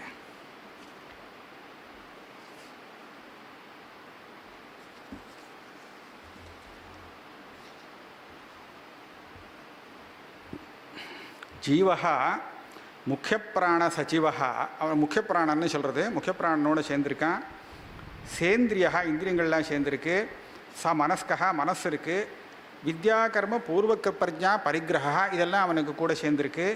பூர்வதேகம் விஹாய தேகாந்தரம் பிரதிபத்தியதே, பூர்வ தேகத்தை விட்டு அடுத்த தேகத்துக்கு போகிறதுங்கிறது நமக்கு நேர ஸ்ருதியில் சொல்லியிருக்கு. இப்போது இது எல்லாமே கூட போகிறது எதுக்காகன்னு சொன்னாக்கா, மேற்கொண்டு அப்போ தான் அவனுக்கு அடுத்த ஜென்மா வர முடியும். அதில் அது உபயோகப்படக்கூடியதாக இருக்குது. இப்போ என்ன கேள்வின்னு கேட்டால், சஹா கிம் தேகபீஜைஹி பூதசூக்ஷ்மைஹி அசம்பரிஷ்வக்தோ கச்சதி ஆஹோஸ்மித் சம்பரிஷ்வக்தா இது சிந்தியதே. இதை கொஞ்சம் சொல்கிறேன். இது எப்படின்னு, இந்த சூக்ஷ்ம சரீரம் இருக்கோ இல்லையோ, இந்த சூக்ஷ்ம சரீரத்தில் இருக்கக்கூடிய ஒவ்வொரு ஐட்டமும் பஞ்சபூதங்கள்னால் வந்தது தான். ஆனால் அந்த பஞ்சபூதங்களில் பஞ்சீகரணம் ஆகாத நிலையில் வந்தது இதெல்லாம். இந்த ஆத்மனா ஆகாஷ சம்பூதா, ஆகாஷாத் வாயு, வாயோரக்னி, அக்னிராபா, அத்ய பிருத்திவி அப்படின்னு பஞ்சபூதங்கள் வந்ததுன்னு சொல்லியிருக்கேன். இந்த பஞ்சபூதங்களும் அபஞ்சீகிருத்தமான பஞ்சபூதங்கள், அதாவது சுத்த பூதங்கள். ஆகாசம் வந்ததுன்னா வெறும் ஆகாசம் தான், அதில் எந்த கலப்பும் இல்லை. ஆகாசத்துலேயும் வாயு வந்ததுன்னா அதில் மற்ற பூதங்களுடைய கலப்பே இல்லாத சுத்தமான வாயு வந்திருக்கு. ஆனால் இப்படி சுத்தமாக இருக்கக்கூடிய அந்த பஞ்சபூதங்களுடைய குணங்கள் இருக்கே, அந்த குணங்களை நம்மளுடைய இந்திரியத்தினாலே கிரகிக்க முடியாது. அது விவகாரத்துக்கு அர்ஹமாக இல்லை. ஏன்னா அது சூக்ஷ்மம். இது சூக்ஷ்மபூதம்னு சொல்கிறது. சூக்ஷ்மம்னு சொன்னால் சின்னதுன்னு அர்த்தம் இல்லை. நம்ம இந்திரியங்களுக்கு விஷயமாகாதது, அதுதான் சூக்ஷ்மம். சூக்ஷ்ம விஷயம் பெரிய விஷயமா இருக்கும், பரமசூக்ஷ்மம் அப்படின்னு அதை சொல்லுவாள். அது எப்படி சூக்ஷ்மம் சொன்னால், அவ்வளோ பெரிய விஷயத்தை சூக்ஷ்மம் எப்படி சொல்கிறதுன்னு கேட்டால், சின்னதுங்கிற அர்த்தத்தில் இல்லை, நம்ம இந்திரியங்களுக்கு அது புலப்படாத விஷயம் அப்படிங்கிறதுனால சூக்ஷ்மம் சொல்கிறது. அந்த மாதிரி தான் இந்த பஞ்சபூதங்கள். அப்போ இதனுடைய குணங்களை நம்ம அனுபவிக்க முடியாது, விவகாரத்துக்கு அது உதவாது. அதனால் அவர் என்ன பண்ணினார்னா, இதை பஞ்சீகரணம்னு பண்ணினார். இந்த பஞ்சீகரணமோ திரிவிற்கரணம் தான் பஞ்சீகரணம்னு சொல்கிறா. அந்த பஞ்சீகரணம் பண்ணி இதை ஸ்தூலமாக்கினார். இந்த பூதங்களில் ஒரு பூதங்களில் மற்ற பூதாம்சங்கள்லாம் சேர்த்த உடனே அப்போ என்ன ஆச்சுன்னா, இதுவே ஸ்தூலமாகிடுறது. அதாவது இதனுடைய குணங்கள் நம்ம இந்திரியங்கள்னாலே கிரகிக்கிறதுக்கு யோக்கியமானது அப்படின்னு ஆச்சு. ஆகாசத்துக்கு பஞ்சீகரணம் பண்ணின உடனே சத்தத்தை காதால் கேட்க முடிஞ்சுது. வாயுவை பஞ்சீகரணம் பண்ணின உடனே அது மேலே படுறது தெரிய ஆரம்பிச்சிது. இந்த மாதிரி ஒவ்வொரு பூதங்களுடைய அந்த குணங்கள் நமக்கு இந்திரிய கிரகண யோக்கியமாக ஆனது அப்படின்னு சொல்கிறது. ஆனால் இந்த ஸ்தூலீகரணம் பண்ணுறதுக்கு முன்னாடியே அந்த அபஞ்சீகிருத்தமான சூக்ஷ்ம நிலையிலேயே சுவாமி அதுலேருந்து நமக்கு ஒரு சரீரத்தை எடுத்துக்கிட்டார். சரீரம்னா இந்த இந்திரியங்களெல்லாம் அந்த சமயத்தில் அதுலேருந்து தயார் பண்ணியிருக்கேன். பஞ்சீகரணம் ஆகிறதுக்கு முன்னாடி ஆகாசத்துலேருந்து ஸ்ரோத்ரேந்திரியம், வாயுலேருந்து அதனுடைய ஸ்பர்சத்தை கிரகிக்கக்கூடிய துவகிந்திரியம், இப்படி வரிசையாக 5 ஞானேந்திரியம், 5 கர்மேந்திரியங்கள், 5 பிராணன்கள், அதே சமயத்தில் மனசு, அந்தகரணம் பிராணன். இது பஞ்ச சூக்ஷ்மபூதங்களுடைய சமஷ்டி. மற்ற இந்திரியங்கள்லாம் ஒவ்வொரு பூதத்திலேருந்து வந்தது. ஆனால் அந்தகரணமும் பிராணன்னு சொல்கிறோமே, அந்த பிராணனும் 5 பூதங்களுடைய சமஷ்டி. வித்தியாசம் என்ன அப்படின்னு கேட்டால், அந்தகரணம் இந்த 5 பூதங்களையும் சத்வம் ரஜஸ் தமஸுங்கிற 3 குணங்கள் இருக்குது. அந்த சத்வகுண சமஷ்டி இருக்கே அது அந்தகரணம், ரஜோகுண சமஷ்டியானது பிராணம். இப்படியாக அதை பிரித்து கொடுத்துருக்கா. ஆக இது எல்லாமே பஞ்சீகரணம் ஆகிறதுக்கு முன்னாடி வந்தது. இப்போ இந்த ஸ்தூல சரீரத்தை விட்டு ஜீவன் போகும்போது இவனோடு பிராணன் போகிறது, இந்திரியங்கள் போகிறது, மனசு போகிறதுன்னு சொன்னோமே, இந்த எல்லாமே அபஞ்சீகிருத்தமான பூதங்கள்லேருந்து வந்த காரியங்கள். ஆக இது எதுவுமே கண்ணுக்கு தெரியாது, இது பார்க்கக்கூடிய நிலைமையில இல்லை, பார்க்கவே முடியாது. ஆனால் இது இருந்தால் தான் வேலை செய்யும். ஸ்தூலத்தை மொத்தமாக விட்டுட்டு சூக்ஷ்மம் மாத்திரம் கிளம்பி போகிறதுங்கிறது இதுவரையில் சித்தமாகுது. அப்போ ஸ்தூலம் எப்படி வந்தது? பஞ்சீகரணம் ஆன பஞ்சபூதங்கள்னால ஏற்பட்டது தானே இந்த சரீரம், இல்லையா? அப்போ அடுத்த சரீரமும் இதே மாதிரி ஏற்பட்டிருக்கணும். இந்த சூக்ஷ்ம சரீரமானது அடுத்த ஸ்தூல சரீரத்தில் போய் அதில் இவனுக்கு போக சாதனமாக ஆகணும் இந்த இந்திரியங்கள்.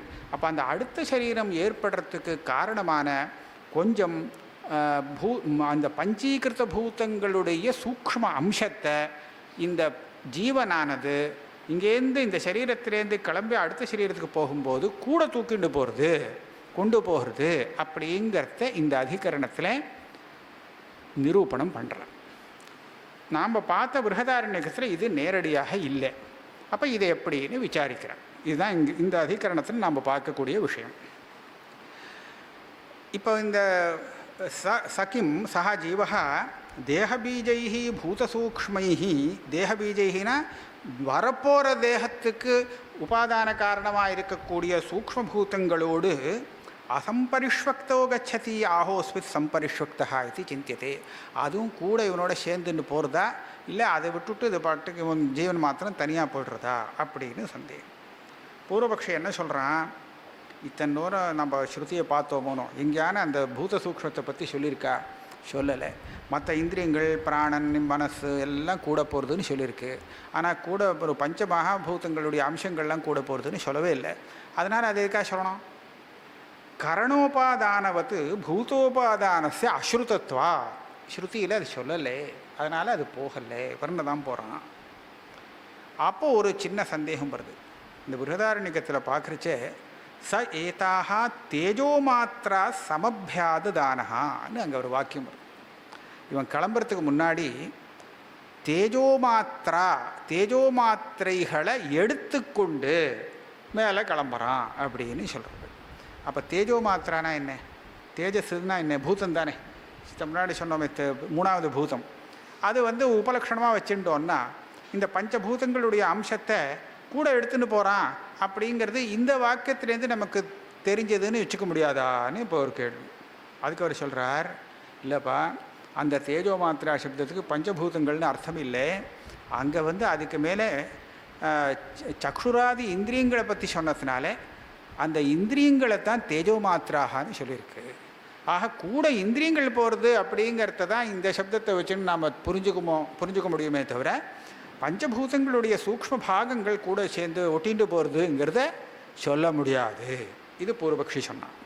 சொல்லிட்டு இன்னும் ஒன்று, இந்த பஞ்சபூதங்களை எதுக்காக தூக்கிண்டு போனோம்?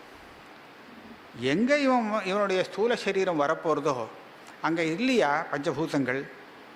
இவன் இத்திருண்டு போனாலும் எடுத்துகிட்டு போனாலும் அங்கே உள்ள பஞ்சபூதங்கள் சேர்த்து தானே அந்த சரீரம் வளரணும்.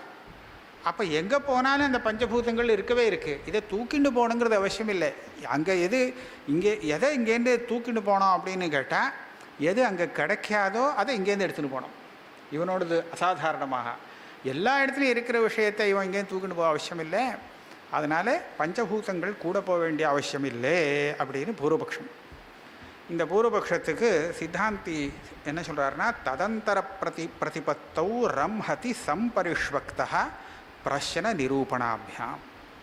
சூத்திரத்தை எப்படி பூர்த்தி பண்ணுறாருன்னா, ஒரு தேகத்தை விட்டு இன்னொரு தேகத்துக்கு போகும்போது அந்த ஜீவன் கூட போகிறதே, அப்போ அதோடு சேர்ந்து அந்த பூதாம்சங்களோடு இந்த ஜீவன் போய் சேர்றான். அதாவது பூதாம்சமும் இவனோடு ஒட்டி கொண்டு போகிறது அப்படின்னு பிரதிஜை. இது எப்படி தெரியுறதுன்னு கேட்டால், இந்த பஞ்சாக்னி வித்தியில் கேட்ட கேள்வி, அந்த கேள்விக்கு பதில், இதை ரெண்டையும் பரிசீலனம் பண்ணினால் நமக்கு இந்த விஷயம் தெரிகிறது. பிரஷ்ன நிரூபணாபியாம் அப்படின்னு.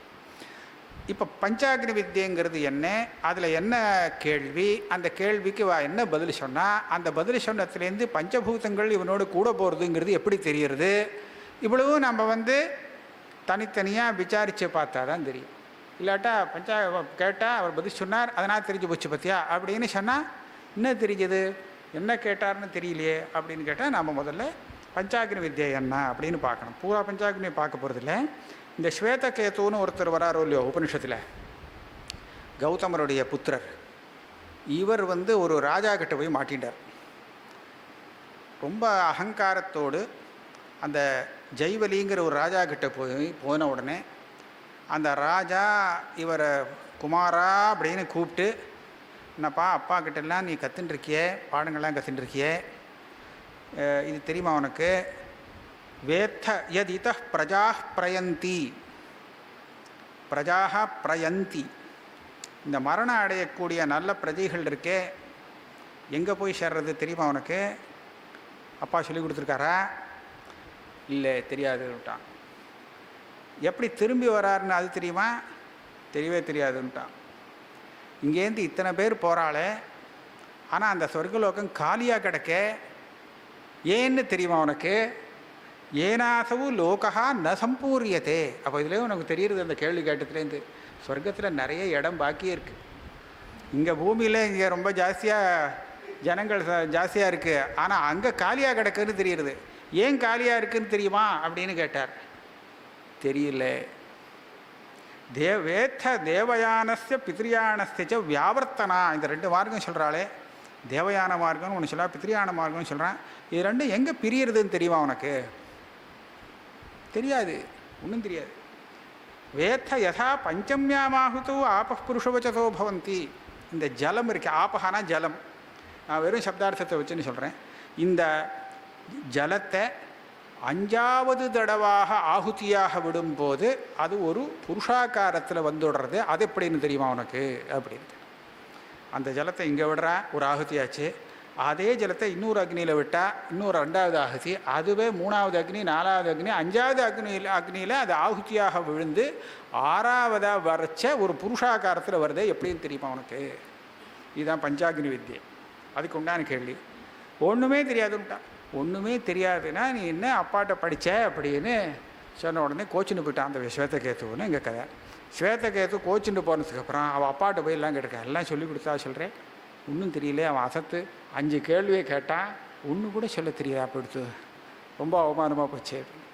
அப்பா சொல்கிறார், எனக்கும் தெரியாதுப்பா, நம்ம 2 பேருமே அங்கே போய் கற்றுப்போம் அப்படின்னு சொல்லி, நீ வேணாப்பா நான் வரமாட்டேன்ட்டான். நான் மூஞ்சியே பார்க்க பிடிக்கலன்னு ஸ்வேதகேத்து சொல்லிட்டான். இவர் போய் கற்றுன்னு வந்தார்னு வர அந்த ராஜா கிட்ட போய்.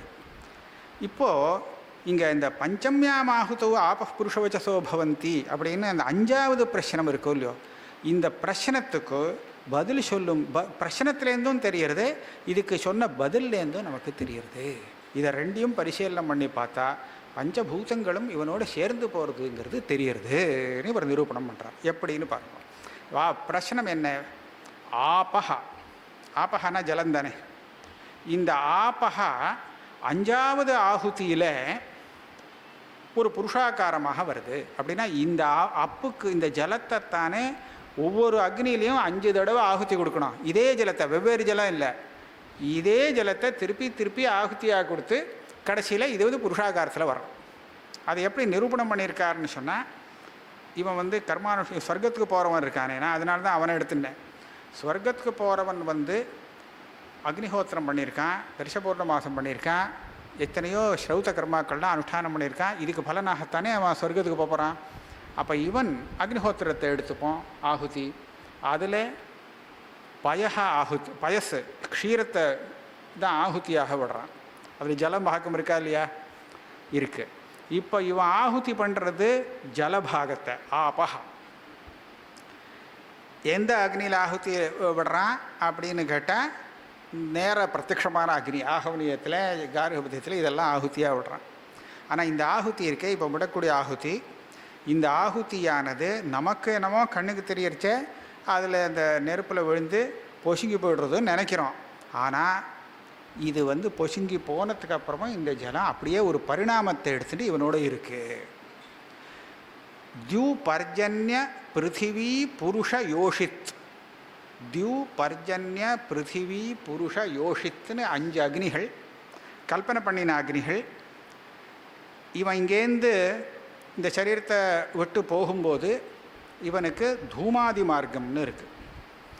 தே தூமம் அபிசம்பவந்தி தூமாத்ராத்திரிம் அப்படின்னு ஒரு மார்க்கம் வரிசையாக சொல்லி இவன் இங்கேருந்து சந்திரலோகத்துக்கு போகிறானா. சந்திரலோகம் அப்படிங்கிறது தான் சொர்க்கலோகம். உபனிஷத் பாஷையில் அதை சந்திரன்னு சொல்லியிருக்கே தவிர இதைத்தான் சொர்க்கம்னு வச்சுட்டுருக்கா. இந்த சந்திரலோகம்ங்கிறது இருக்கே, இதுதான் தியூலோகம். இந்த இத்தனை பேர் இப்போ நம்ம இத்தனை கிளப்பி விட்டோம் மூலம் இங்கேருந்து உதாரணம் மூலமாக இத்தனை பேர் எல்லாம் சேர்ந்து ஒரு ஓட்ட வழியாக சரீரத்தினை கிளம்பினான்னு, இவனை போய் இப்படி ஒரு இடத்துல இன்னொரு இடத்துக்கு தள்ளி, அங்கேருந்து இன்னொரு இடத்துல தள்ளி, இன்னொருத்தன் அங்கே வேறு இடத்துக்கு தள்ளி, ஒருத்தன் அங்கே கொண்டு போய் ஒரு தேவத்தை அங்கேருந்து ஸ்வர்கலோகத்தில் கொண்டு போய் இவனை போட்டு விட்றான். அப்போ என்னாச்சு, அந்த ஸ்வர்கலோகம் இருக்கே தியூலோகம்ங்கிறது அது அக்னி. இவன் இந்த இந்த ஆளை கொண்டு போய் அங்கே சேர்க்குறானோ இல்லையோ, இது அந்த அக்னியில் போடக்கூடிய ஆகுதி. அப்போது அந்த ஸ்வர்கலோகங்கிறது ஒரு ஆகுதி, அந்த ஆகுதியில் இவன் போய் சேர்றான். இவன் சேரும்போது இவனோடு ஒட்டிண்டு இவன் ஏற்கனவே இங்கே ஆகுதி பண்ணினானே அந்த ஜலம் அப்பு, இந்த அப்பும் சேர்ந்து அங்கே இருக்கிறதுனால தான் இது அந்த அப்புக்கு முதல் ஆகுதி.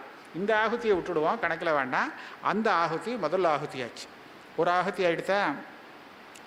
இப்போ அவனுக்கு அங்கே போய் அவனுக்கு வேற ஒரு தேவபாவம் வந்துவிடுறது. தேவபாவம் வந்து அங்கே எல்லாம் சௌக்கியமாக எல்லாத்தையும் அனுபவிச்சுட்டு இருக்கான். அனுபவித்து முடித்த உடனே என்ன ஆகுது, அங்கே தீர்ந்து விடுறது. அங்கே அப்புறம் இருக்க முடியாது, அங்கேயும் கீழே விழுந்து விடுறான். கீழே விழும்போது என்ன ஆகுது அப்படின்னு கேட்டால் அதுக்கு ஒரு கிரமம் சொல்லியிருக்கு. வரிஷ்யா சொல்லி பர்ஜன்யோவா கௌதம் அக்னிஹி ஆகாசம் தூமா, அதை வரிசா சொல்ல போகிறார். சொல்லிவிட்டு இந்த மழை இருக்கோ இல்லையோ பர்ஜன்யம், அந்த பர்ஜன்யத்தை ஒரு அக்னியாக சொல்லி அந்த பர்ஜன்யத்தில் அங்கே உள்ளவாள்லாம் அவனை ஆகுதியாக கொடுத்து விட்றான். அப்பவும் இந்த அப்போட சேர்ந்து தான் அவன் கூட வந்துட்டு இருக்கானான். அதில் ஆகுதியாக வந்துட்டான். பர்ஜன்யத்தில் ஆகுதியாக வந்ததுக்கப்புறம் பர்ஜன்யம் என்ன பண்ணுறது, மழையாக கீழே கொட்டி விடுறது, பூமியில் கொட்டி விடுறது. பூமியில் கொட்டும்போது இந்த பூமியே ஒரு அக்னி. இந்த பூமிங்கிற அக்னியில் அந்த பர்ஜன்யம் மழை கொட்டும்போது அதோடு சேர்ந்து இவன் பொத்துன்னு விழுந்து விடுறான். அப்போ என்னாச்சு, இதுதான் அந்த அப்புக்கு மூணாவது ஆகுதி அக்னியில். இங்கே வந்து கீழே விழுந்தவன், பூமியில் விழுந்தவன் ஓஷதயா திலமாஷா இது ஜாயந்தே, விரீஹியவா ஓஷதயா திலமாஷா இது ஜாயந்தே. ஒன்றும் இல்லை, ஆகாரம் பண்ணக்கூடிய சாப்பிட்ற சாமான்கள்லாம் அங்கே முளைச்சிருக்கோம் இல்லையா, அதில் ஒட்டின்னு இருப்பான் அவன். இவனுக்கெல்லாம் அனுஷயி அப்படின்னு பேர். இதில் ஒட்டின்னு இருப்பான். இது வந்து ஒரு புருஷன் சாப்பிடும்போது, புருஷன்தான் இப்போ அக்னி, இந்த அக்னியில் இந்த சாப்பாடோடு சேர்ந்து இவன் ஒரு ஆகுதியாக உள்ள விழுந்து விடுறான். அப்போ என்னாச்சு, இது வந்து அந்த அப்பு இருக்கே அதுக்கு நாலாவது ஆகுதி. இதுக்கப்புறம் இவனுடைய சரீரத்தில் அது பலவிதமான பரிணாமத்தெல்லாம் அடைஞ்சு, இதுக்கப்புறம் ஸ்திரீவுடைய சரீரத்தில், ஸ்திரீ தான் அக்னி, அதில் இவன் வந்து ஆகுதியாக விழுந்து விடுறான். அங்கே விழுந்த உடனே இது அஞ்சாவது ஆகுதி. இந்த அஞ்சாவது ஆகுதியில் தான் அவனுக்கு சரீரம் கிடைக்கிது. புதுசாக ஒரு சரீரமாக அம்மாவுடைய கர்ப்பத்தில் அவன் வளர்ந்து பிறக்கிறான் அப்படின்னு சொல்கிறது. இப்படியாக பஞ்சம்யாம் ஆகுதௌ ஆபः புருஷவச்சசோ பவந்தின்னு அவர் நிரூபணம் பண்ணி கொடுத்தார். இந்த அப்பாவுக்கு அந்த ராஜா சொல்லி கொடுத்தார். அப்போ இந்த வச்சனத்தை பார்க்குறச்சே, இவன் இங்கே ஜலமாக சில ஆகுதிகளை அக்னியில் போட்டானே, இவன் போட்ட அந்த ஆகுதியானது இவனோட ஒட்டிண்டு மேலே தியூ பர்ஜன்ய பிருத்திவி புருஷ யோஷித்துங்கிற இந்த கிரமத்தில் 5 அக்னியில் அதுக்கு திருப்பி ஆகுதியாகி அதுக்கப்புறம் புருஷவச்சசா பவந்தி, புருஷன்கிற பேரத்தில் திரும்பி வந்துடுறான். அப்படி அப்போ இப்படி நிரூபணம் பண்ணினத்துலேருந்து என்ன தெரிகிறதுன்னு கேட்டால், இவன் இந்த இப்போ சொன்னோமே இந்த பிராணன் சூக்ஷ்ம சரீரம் இதுகளோடு மாத்திரம் போகலை, இவன் பண்ணின ஆகுதிங்கிற அந்த அப்புங்கிறது ஒன்று இருக்கே, அந்த அப்பும் இவனோட ஒட்டிண்டு இவன் போகிற இடத்துக்கெல்லாம் போயிட்டு இருக்கு. இந்த அப்பு எதுக்காக போகிறதுன்னு கேட்டால், அப்புன்னு சொன்னது பஞ்சபூதங்களுடைய சூக்ஷ்ம பாகம். இந்த சூக்ஷ்ம பாகத்தை வச்சுண்டு தான் அவனுடைய அடுத்த சரீரம் இருக்கே, திருப்பி 5வது ஆகுதியில் அவன் பிறக்கிறானே, அப்போ அந்த சரீரத்துக்கு மூலப்பொருளாக மூல காரணமாக இருக்குது. இதை மூலமாக வச்சுண்டு மற்ற இதெல்லாம் சேர்ந்து அது சரீரமாக பரிணாமத்தை அடைஞ்சு புருஷன் பிறக்கிறான் அப்படின்னு வருது. ஆக இந்த ரெண்டையும் பார்க்கும்போது, பிரஷ்னம் பிரதிவச்சனம் இது ரெண்டையும் பார்க்கும்போது, இவன் போகும்போது அந்த இவன் பண்ணின ஆகுதியிலேருந்து அதனுடைய சூக்ஷ்மமான ரூபம் சூக்ஷ்மபூத பாகங்களும் கூட போகிறதுங்கிறத தீர்மானம் பண்ணுறது அப்படின்னு இந்த முதல் சூத்திரத்தில் சொன்னார். இப்படி இதுக்கு நடுப்புற ஒரு சின்ன கேள்வி. என்ன கேள்வின்னு கேட்டால், இதை இவர் பாஷிக்காரர் எப்படி சொன்னால், அத்பிஹி பரிவேஷ்டிதோ ஜீவஹா விரஜதி, அத்பிஹி பரிவேஷ்டிதோ ஜீவஹா. ஆப்பகான்னு சொல்லியிருக்கோ இல்லையோ, இந்த ஆப் சப்தத்தினாலே இந்த ஜலம் இவன் ஆகுதி பண்ணின அந்த ஜலத்தோடு சேர்ந்து இந்த ஜீவன் ஒரு சரீரத்தை விட்டு இன்னொரு சரீரத்துக்கு போகிறான் அப்படின்னு தீர்மானம் பண்ணான். அப்போ என்ன சொன்னார்னா, ஒரு சில இடத்துல எப்படி இருக்குதுன்னு கேட்டால், அடுத்த சரீரத்தை பிடிச்சிட்டு தான் இந்த சரீரத்தை விடுறான் அப்படின்னு சொல்லியிருக்கு. இவன் இங்கேருந்து கிளம்பி போய் அந்த அடுத்த சரீரத்தை பிடிச்சிக்கிறாங்கிறது நீங்கள் சொல்கிற மாதிரி இல்லை. நீங்கள் சொன்ன கதையை பார்த்தா இப்போ எத்தனையோ இடத்துக்கு போயிட்டு 5வது ஆகுதியில் தான் அவன் புதுசாக இன்னொரு சரீரத்துக்கு வரணும். அது சரியாக வராது போல இருக்கே, அதை பிடிச்சிட்டு தானே இதை விடுறான்னு சொல்லியிருக்கு அப்படின்னு கேட்டால், அதுக்கு என்ன விளக்கம் கொடுக்குறாருன்னா, இல்லை அதை அப்படியே எடுத்துக்கக்கூடாது. சாதாரணமாக அப்படி சொல்லுவாள். என்ன, சலத்யேகேன பாதேன திஷ்டத்யன்யேன பண்டிதா நாபரீக்ஷ பரம்ஸ்தானம் பூர்வமாயத்தனம் தியஜேத். ஒரு நீதி ஸ்லோகம் தானே இது, இல்லையா? ஒரு ஸ்தானத்தில் ஒருத்தன் இருக்கான், அடுத்த ஸ்தானம் வரத்துக்கு காத்துட்டு இருக்கு அப்படின்னு சொன்னால் அது எப்படி இருக்குதுன்னு தீர்மானம் பண்ணிக்கணும். அது தீர்மானம் பண்ணாமல் இவன் இங்கேருந்து காலி பண்ணிட்டு அங்கே போயிடக்கூடாது. ஏன்னா அங்கே போன இடத்துல எப்படி இருக்குமோ, சரியாக வருமோ வராதோ தெரியாது. அதனால் என்ன பண்ணணுமா, ஒரு கால் இங்கே வச்சுட்டே இருக்கணுமா, இன்னொரு காலை அங்கே வச்சு அங்கே எப்படி இருக்குங்கிறத பார்த்துட்டு சரியாக இருந்ததுன்னு தீர்மானம் ஆச்சுன்னா அப்புறம் இங்கேருந்து விடணும் அப்படின்னு ஒரு நீதி ஸ்லோகம். கிட்டத்தட்ட அதே மாதிரி தானா இங்கே அடுத்த ஜென்மா தனக்கு என்னங்கிறத தீர்மானம் பண்ணிட்டு தான் இந்த சரீரத்தை ஜீவன் விடுறதுன்னு அந்த ஸ்ருதி சொல்லி கொடுக்குறது. அப்படியானா அடுத்த ஜென்மாவை பிடிச்சிட்டு இதை விடுறதுன்னு சொல்லியிருக்கே, நீங்கள் எப்படி சொல்கிறீங்களே அப்படின்னு கேட்டால், பிடிச்சிக்கிறதுங்கிறது அந்த ஜென்மாவை எடுத்துகிட்டு இந்த ஜென்மாவிலேருந்து செத்து போகிறதுன்னு அர்த்தம் இல்லை. இவன் கிளம்பும்போது சவிஜானோ பவதி அப்படின்னு அங்கே ஒரு இது வருது.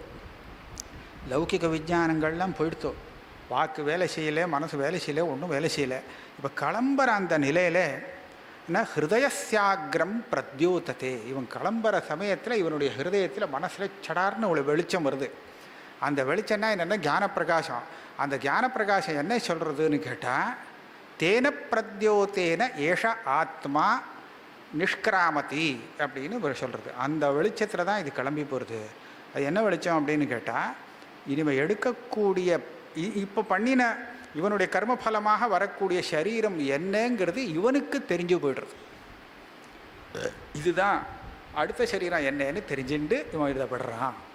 ஆக போகிறதுக்கு முன்னாடி அவனுக்கு தெரிஞ்சு போடும், அதுக்கு முன்னாடி தெரியாது.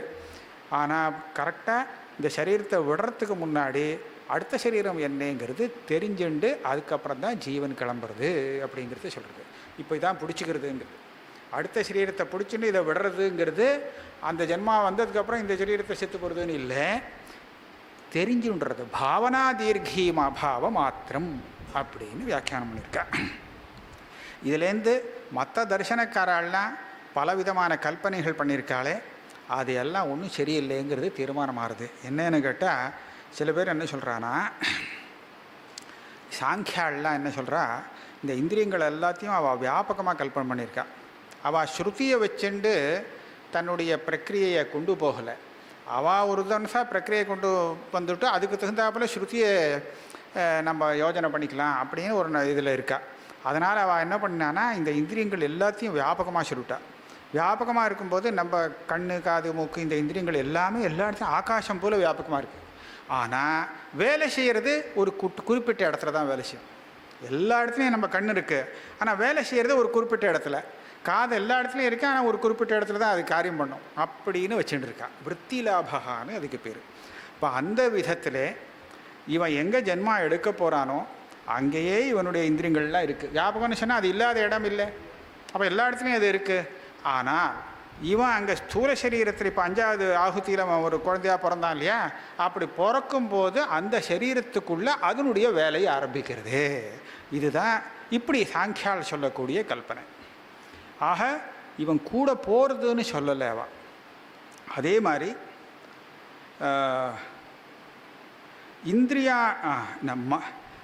இந்திரியாணி தூ, சில பேர் என்ன சொல்கிறான்னா, மனசு இருக்கே இது கூட போகிறது, மற்ற இந்திரியங்கள்லாம் இருக்கே அது கூட போகிறதில்ல, அங்கங்கே புதுசாக இந்திரியங்கள் வரும். அதான் ஏற்கனவே பார்த்த அந்த சக்ஷுர் இந்திரியம் தான் அடுத்த ஜென்மாவிலையும் சக்ஷுர் இந்திரியங்கிறது இல்லை. ஏற்கனவே இருந்தது, அது சரியாக இல்லைன்னா அதை விட்டுட்டு வந்துடலாம், இங்கே புதுசாக இந்திரியங்களை வச்சுக்கலாம். ஆனால் மனசு மாத்திரம் ஒன்றா வச்சுக்கணும் அப்படின்னு சில பேர் சொல்கிறா.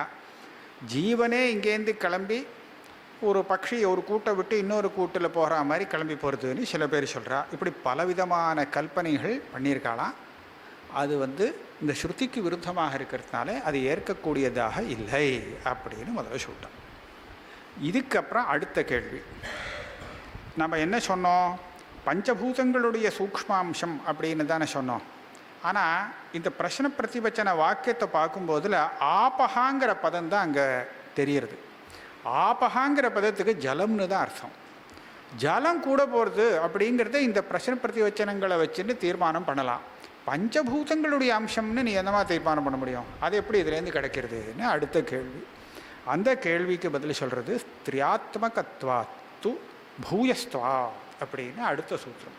இது என்ன பண்ணுறதுன்னு கேட்டால், இந்த ஆபகான்னு சொல்லியிருக்கோமே, அந்த அப்சப்தத்தினால சொல்லக்கூடிய அந்த அம்சம் இருக்கே, அது 3 பூதங்களோடு சேர்ந்திருக்கு. 3 பூதம்னு சொன்னால் 5 பூதம்னு அர்த்தம்.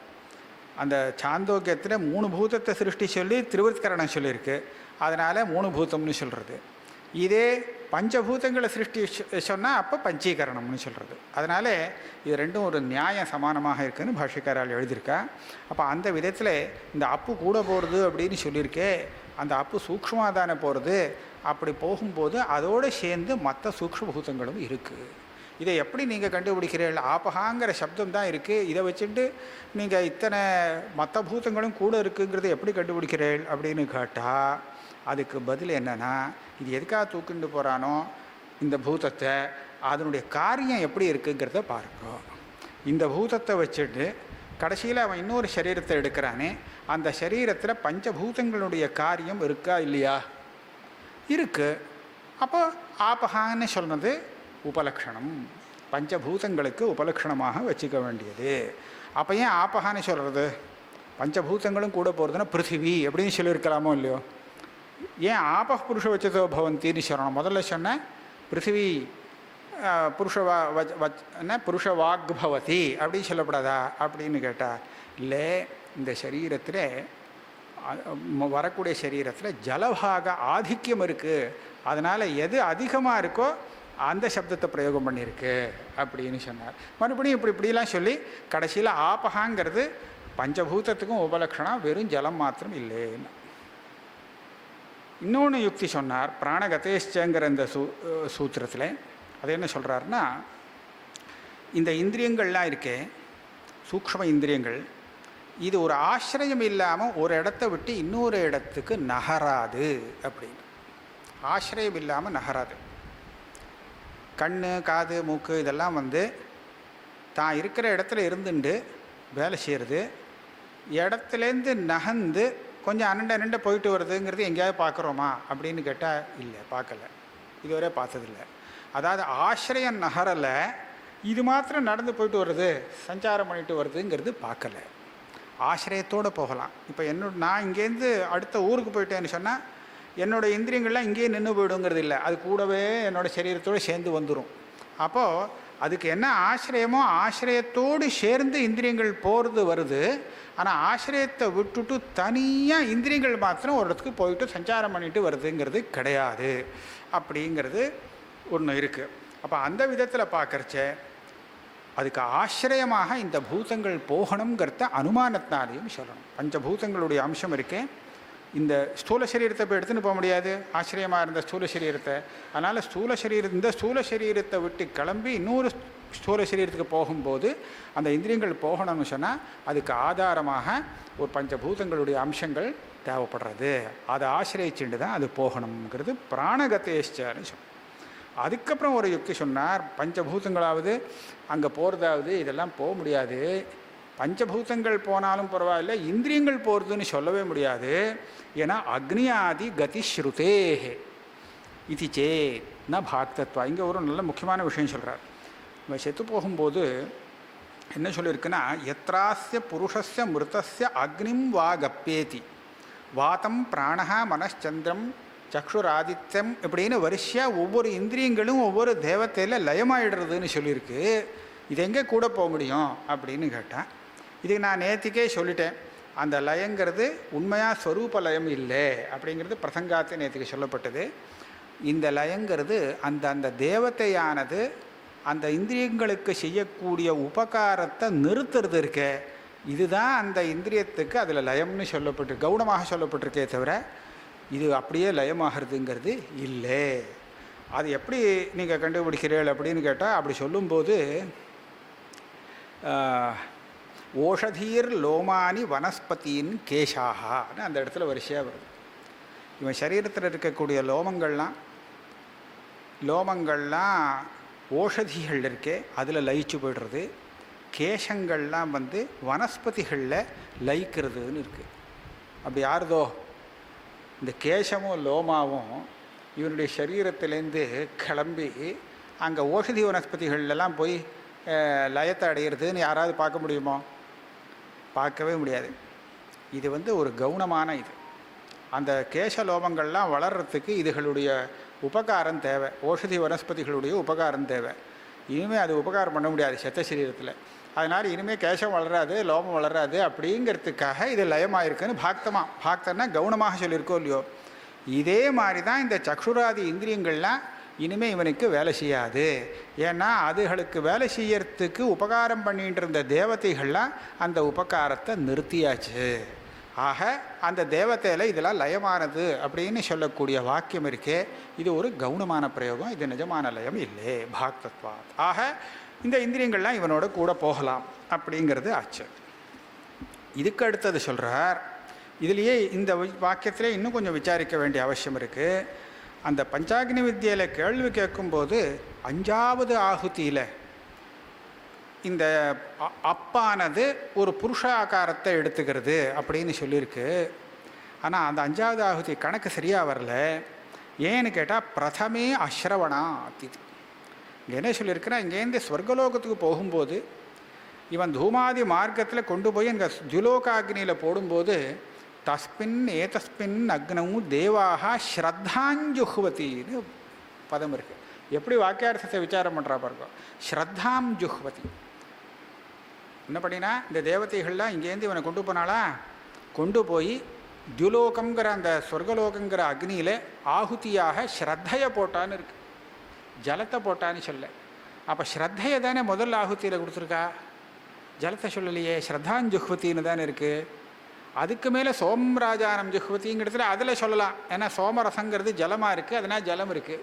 அதுக்கு மேலே மழை வழியாக கீழே வந்தது, அங்கெல்லாம் ஜலம் இருக்குது, அதெல்லாம் பிரச்சனை இல்லை. ஆனால் முதல்ல அக்னியில் ஸ்ரத்தையை ஹோமம் பண்ணியிருக்குன்னு சொல்லியிருக்கே.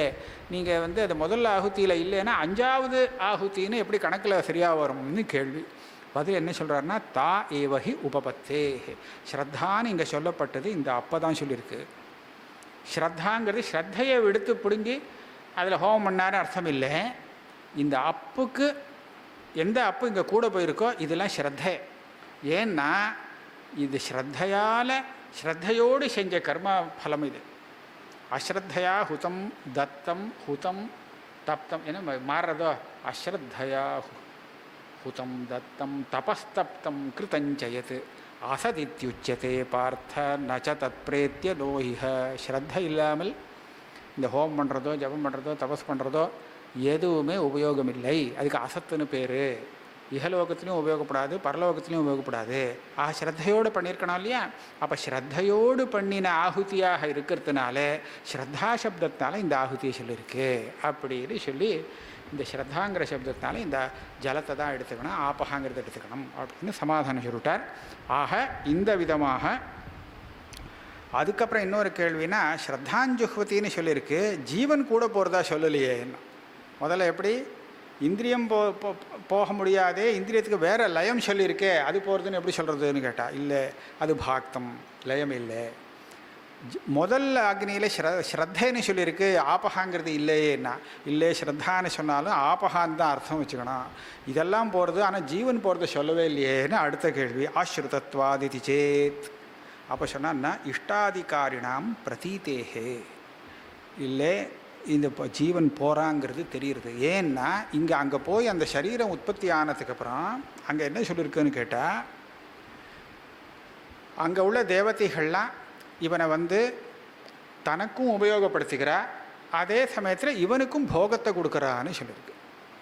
சோமம் என்ன தஸ்யா ஆகுதேகே சோமோ ராஜா சம்பவதி அப்படின்னு வருது. திலோகத்தில் போன உடனே சோமோ ராஜானா என்னென்னா, அங்கே ஒரு சரீரம் ஏற்படுறது. அந்த சரீரத்தை தேவதைகள்லாம் சோமரசத்தை பானம் பண்ணும்போது எப்படி ஆப்யாயனம் பண்ணி பண்ணி பானம் பண்ணுறது தான். ஆப்யாயனம் பண்ணுறதுனா ஒரு வாய் குடிக்கிறது, குடித்தா அதை தீர்ந்து விடுமோ இல்லையோ, தீர்ந்து விடக்கூடாது.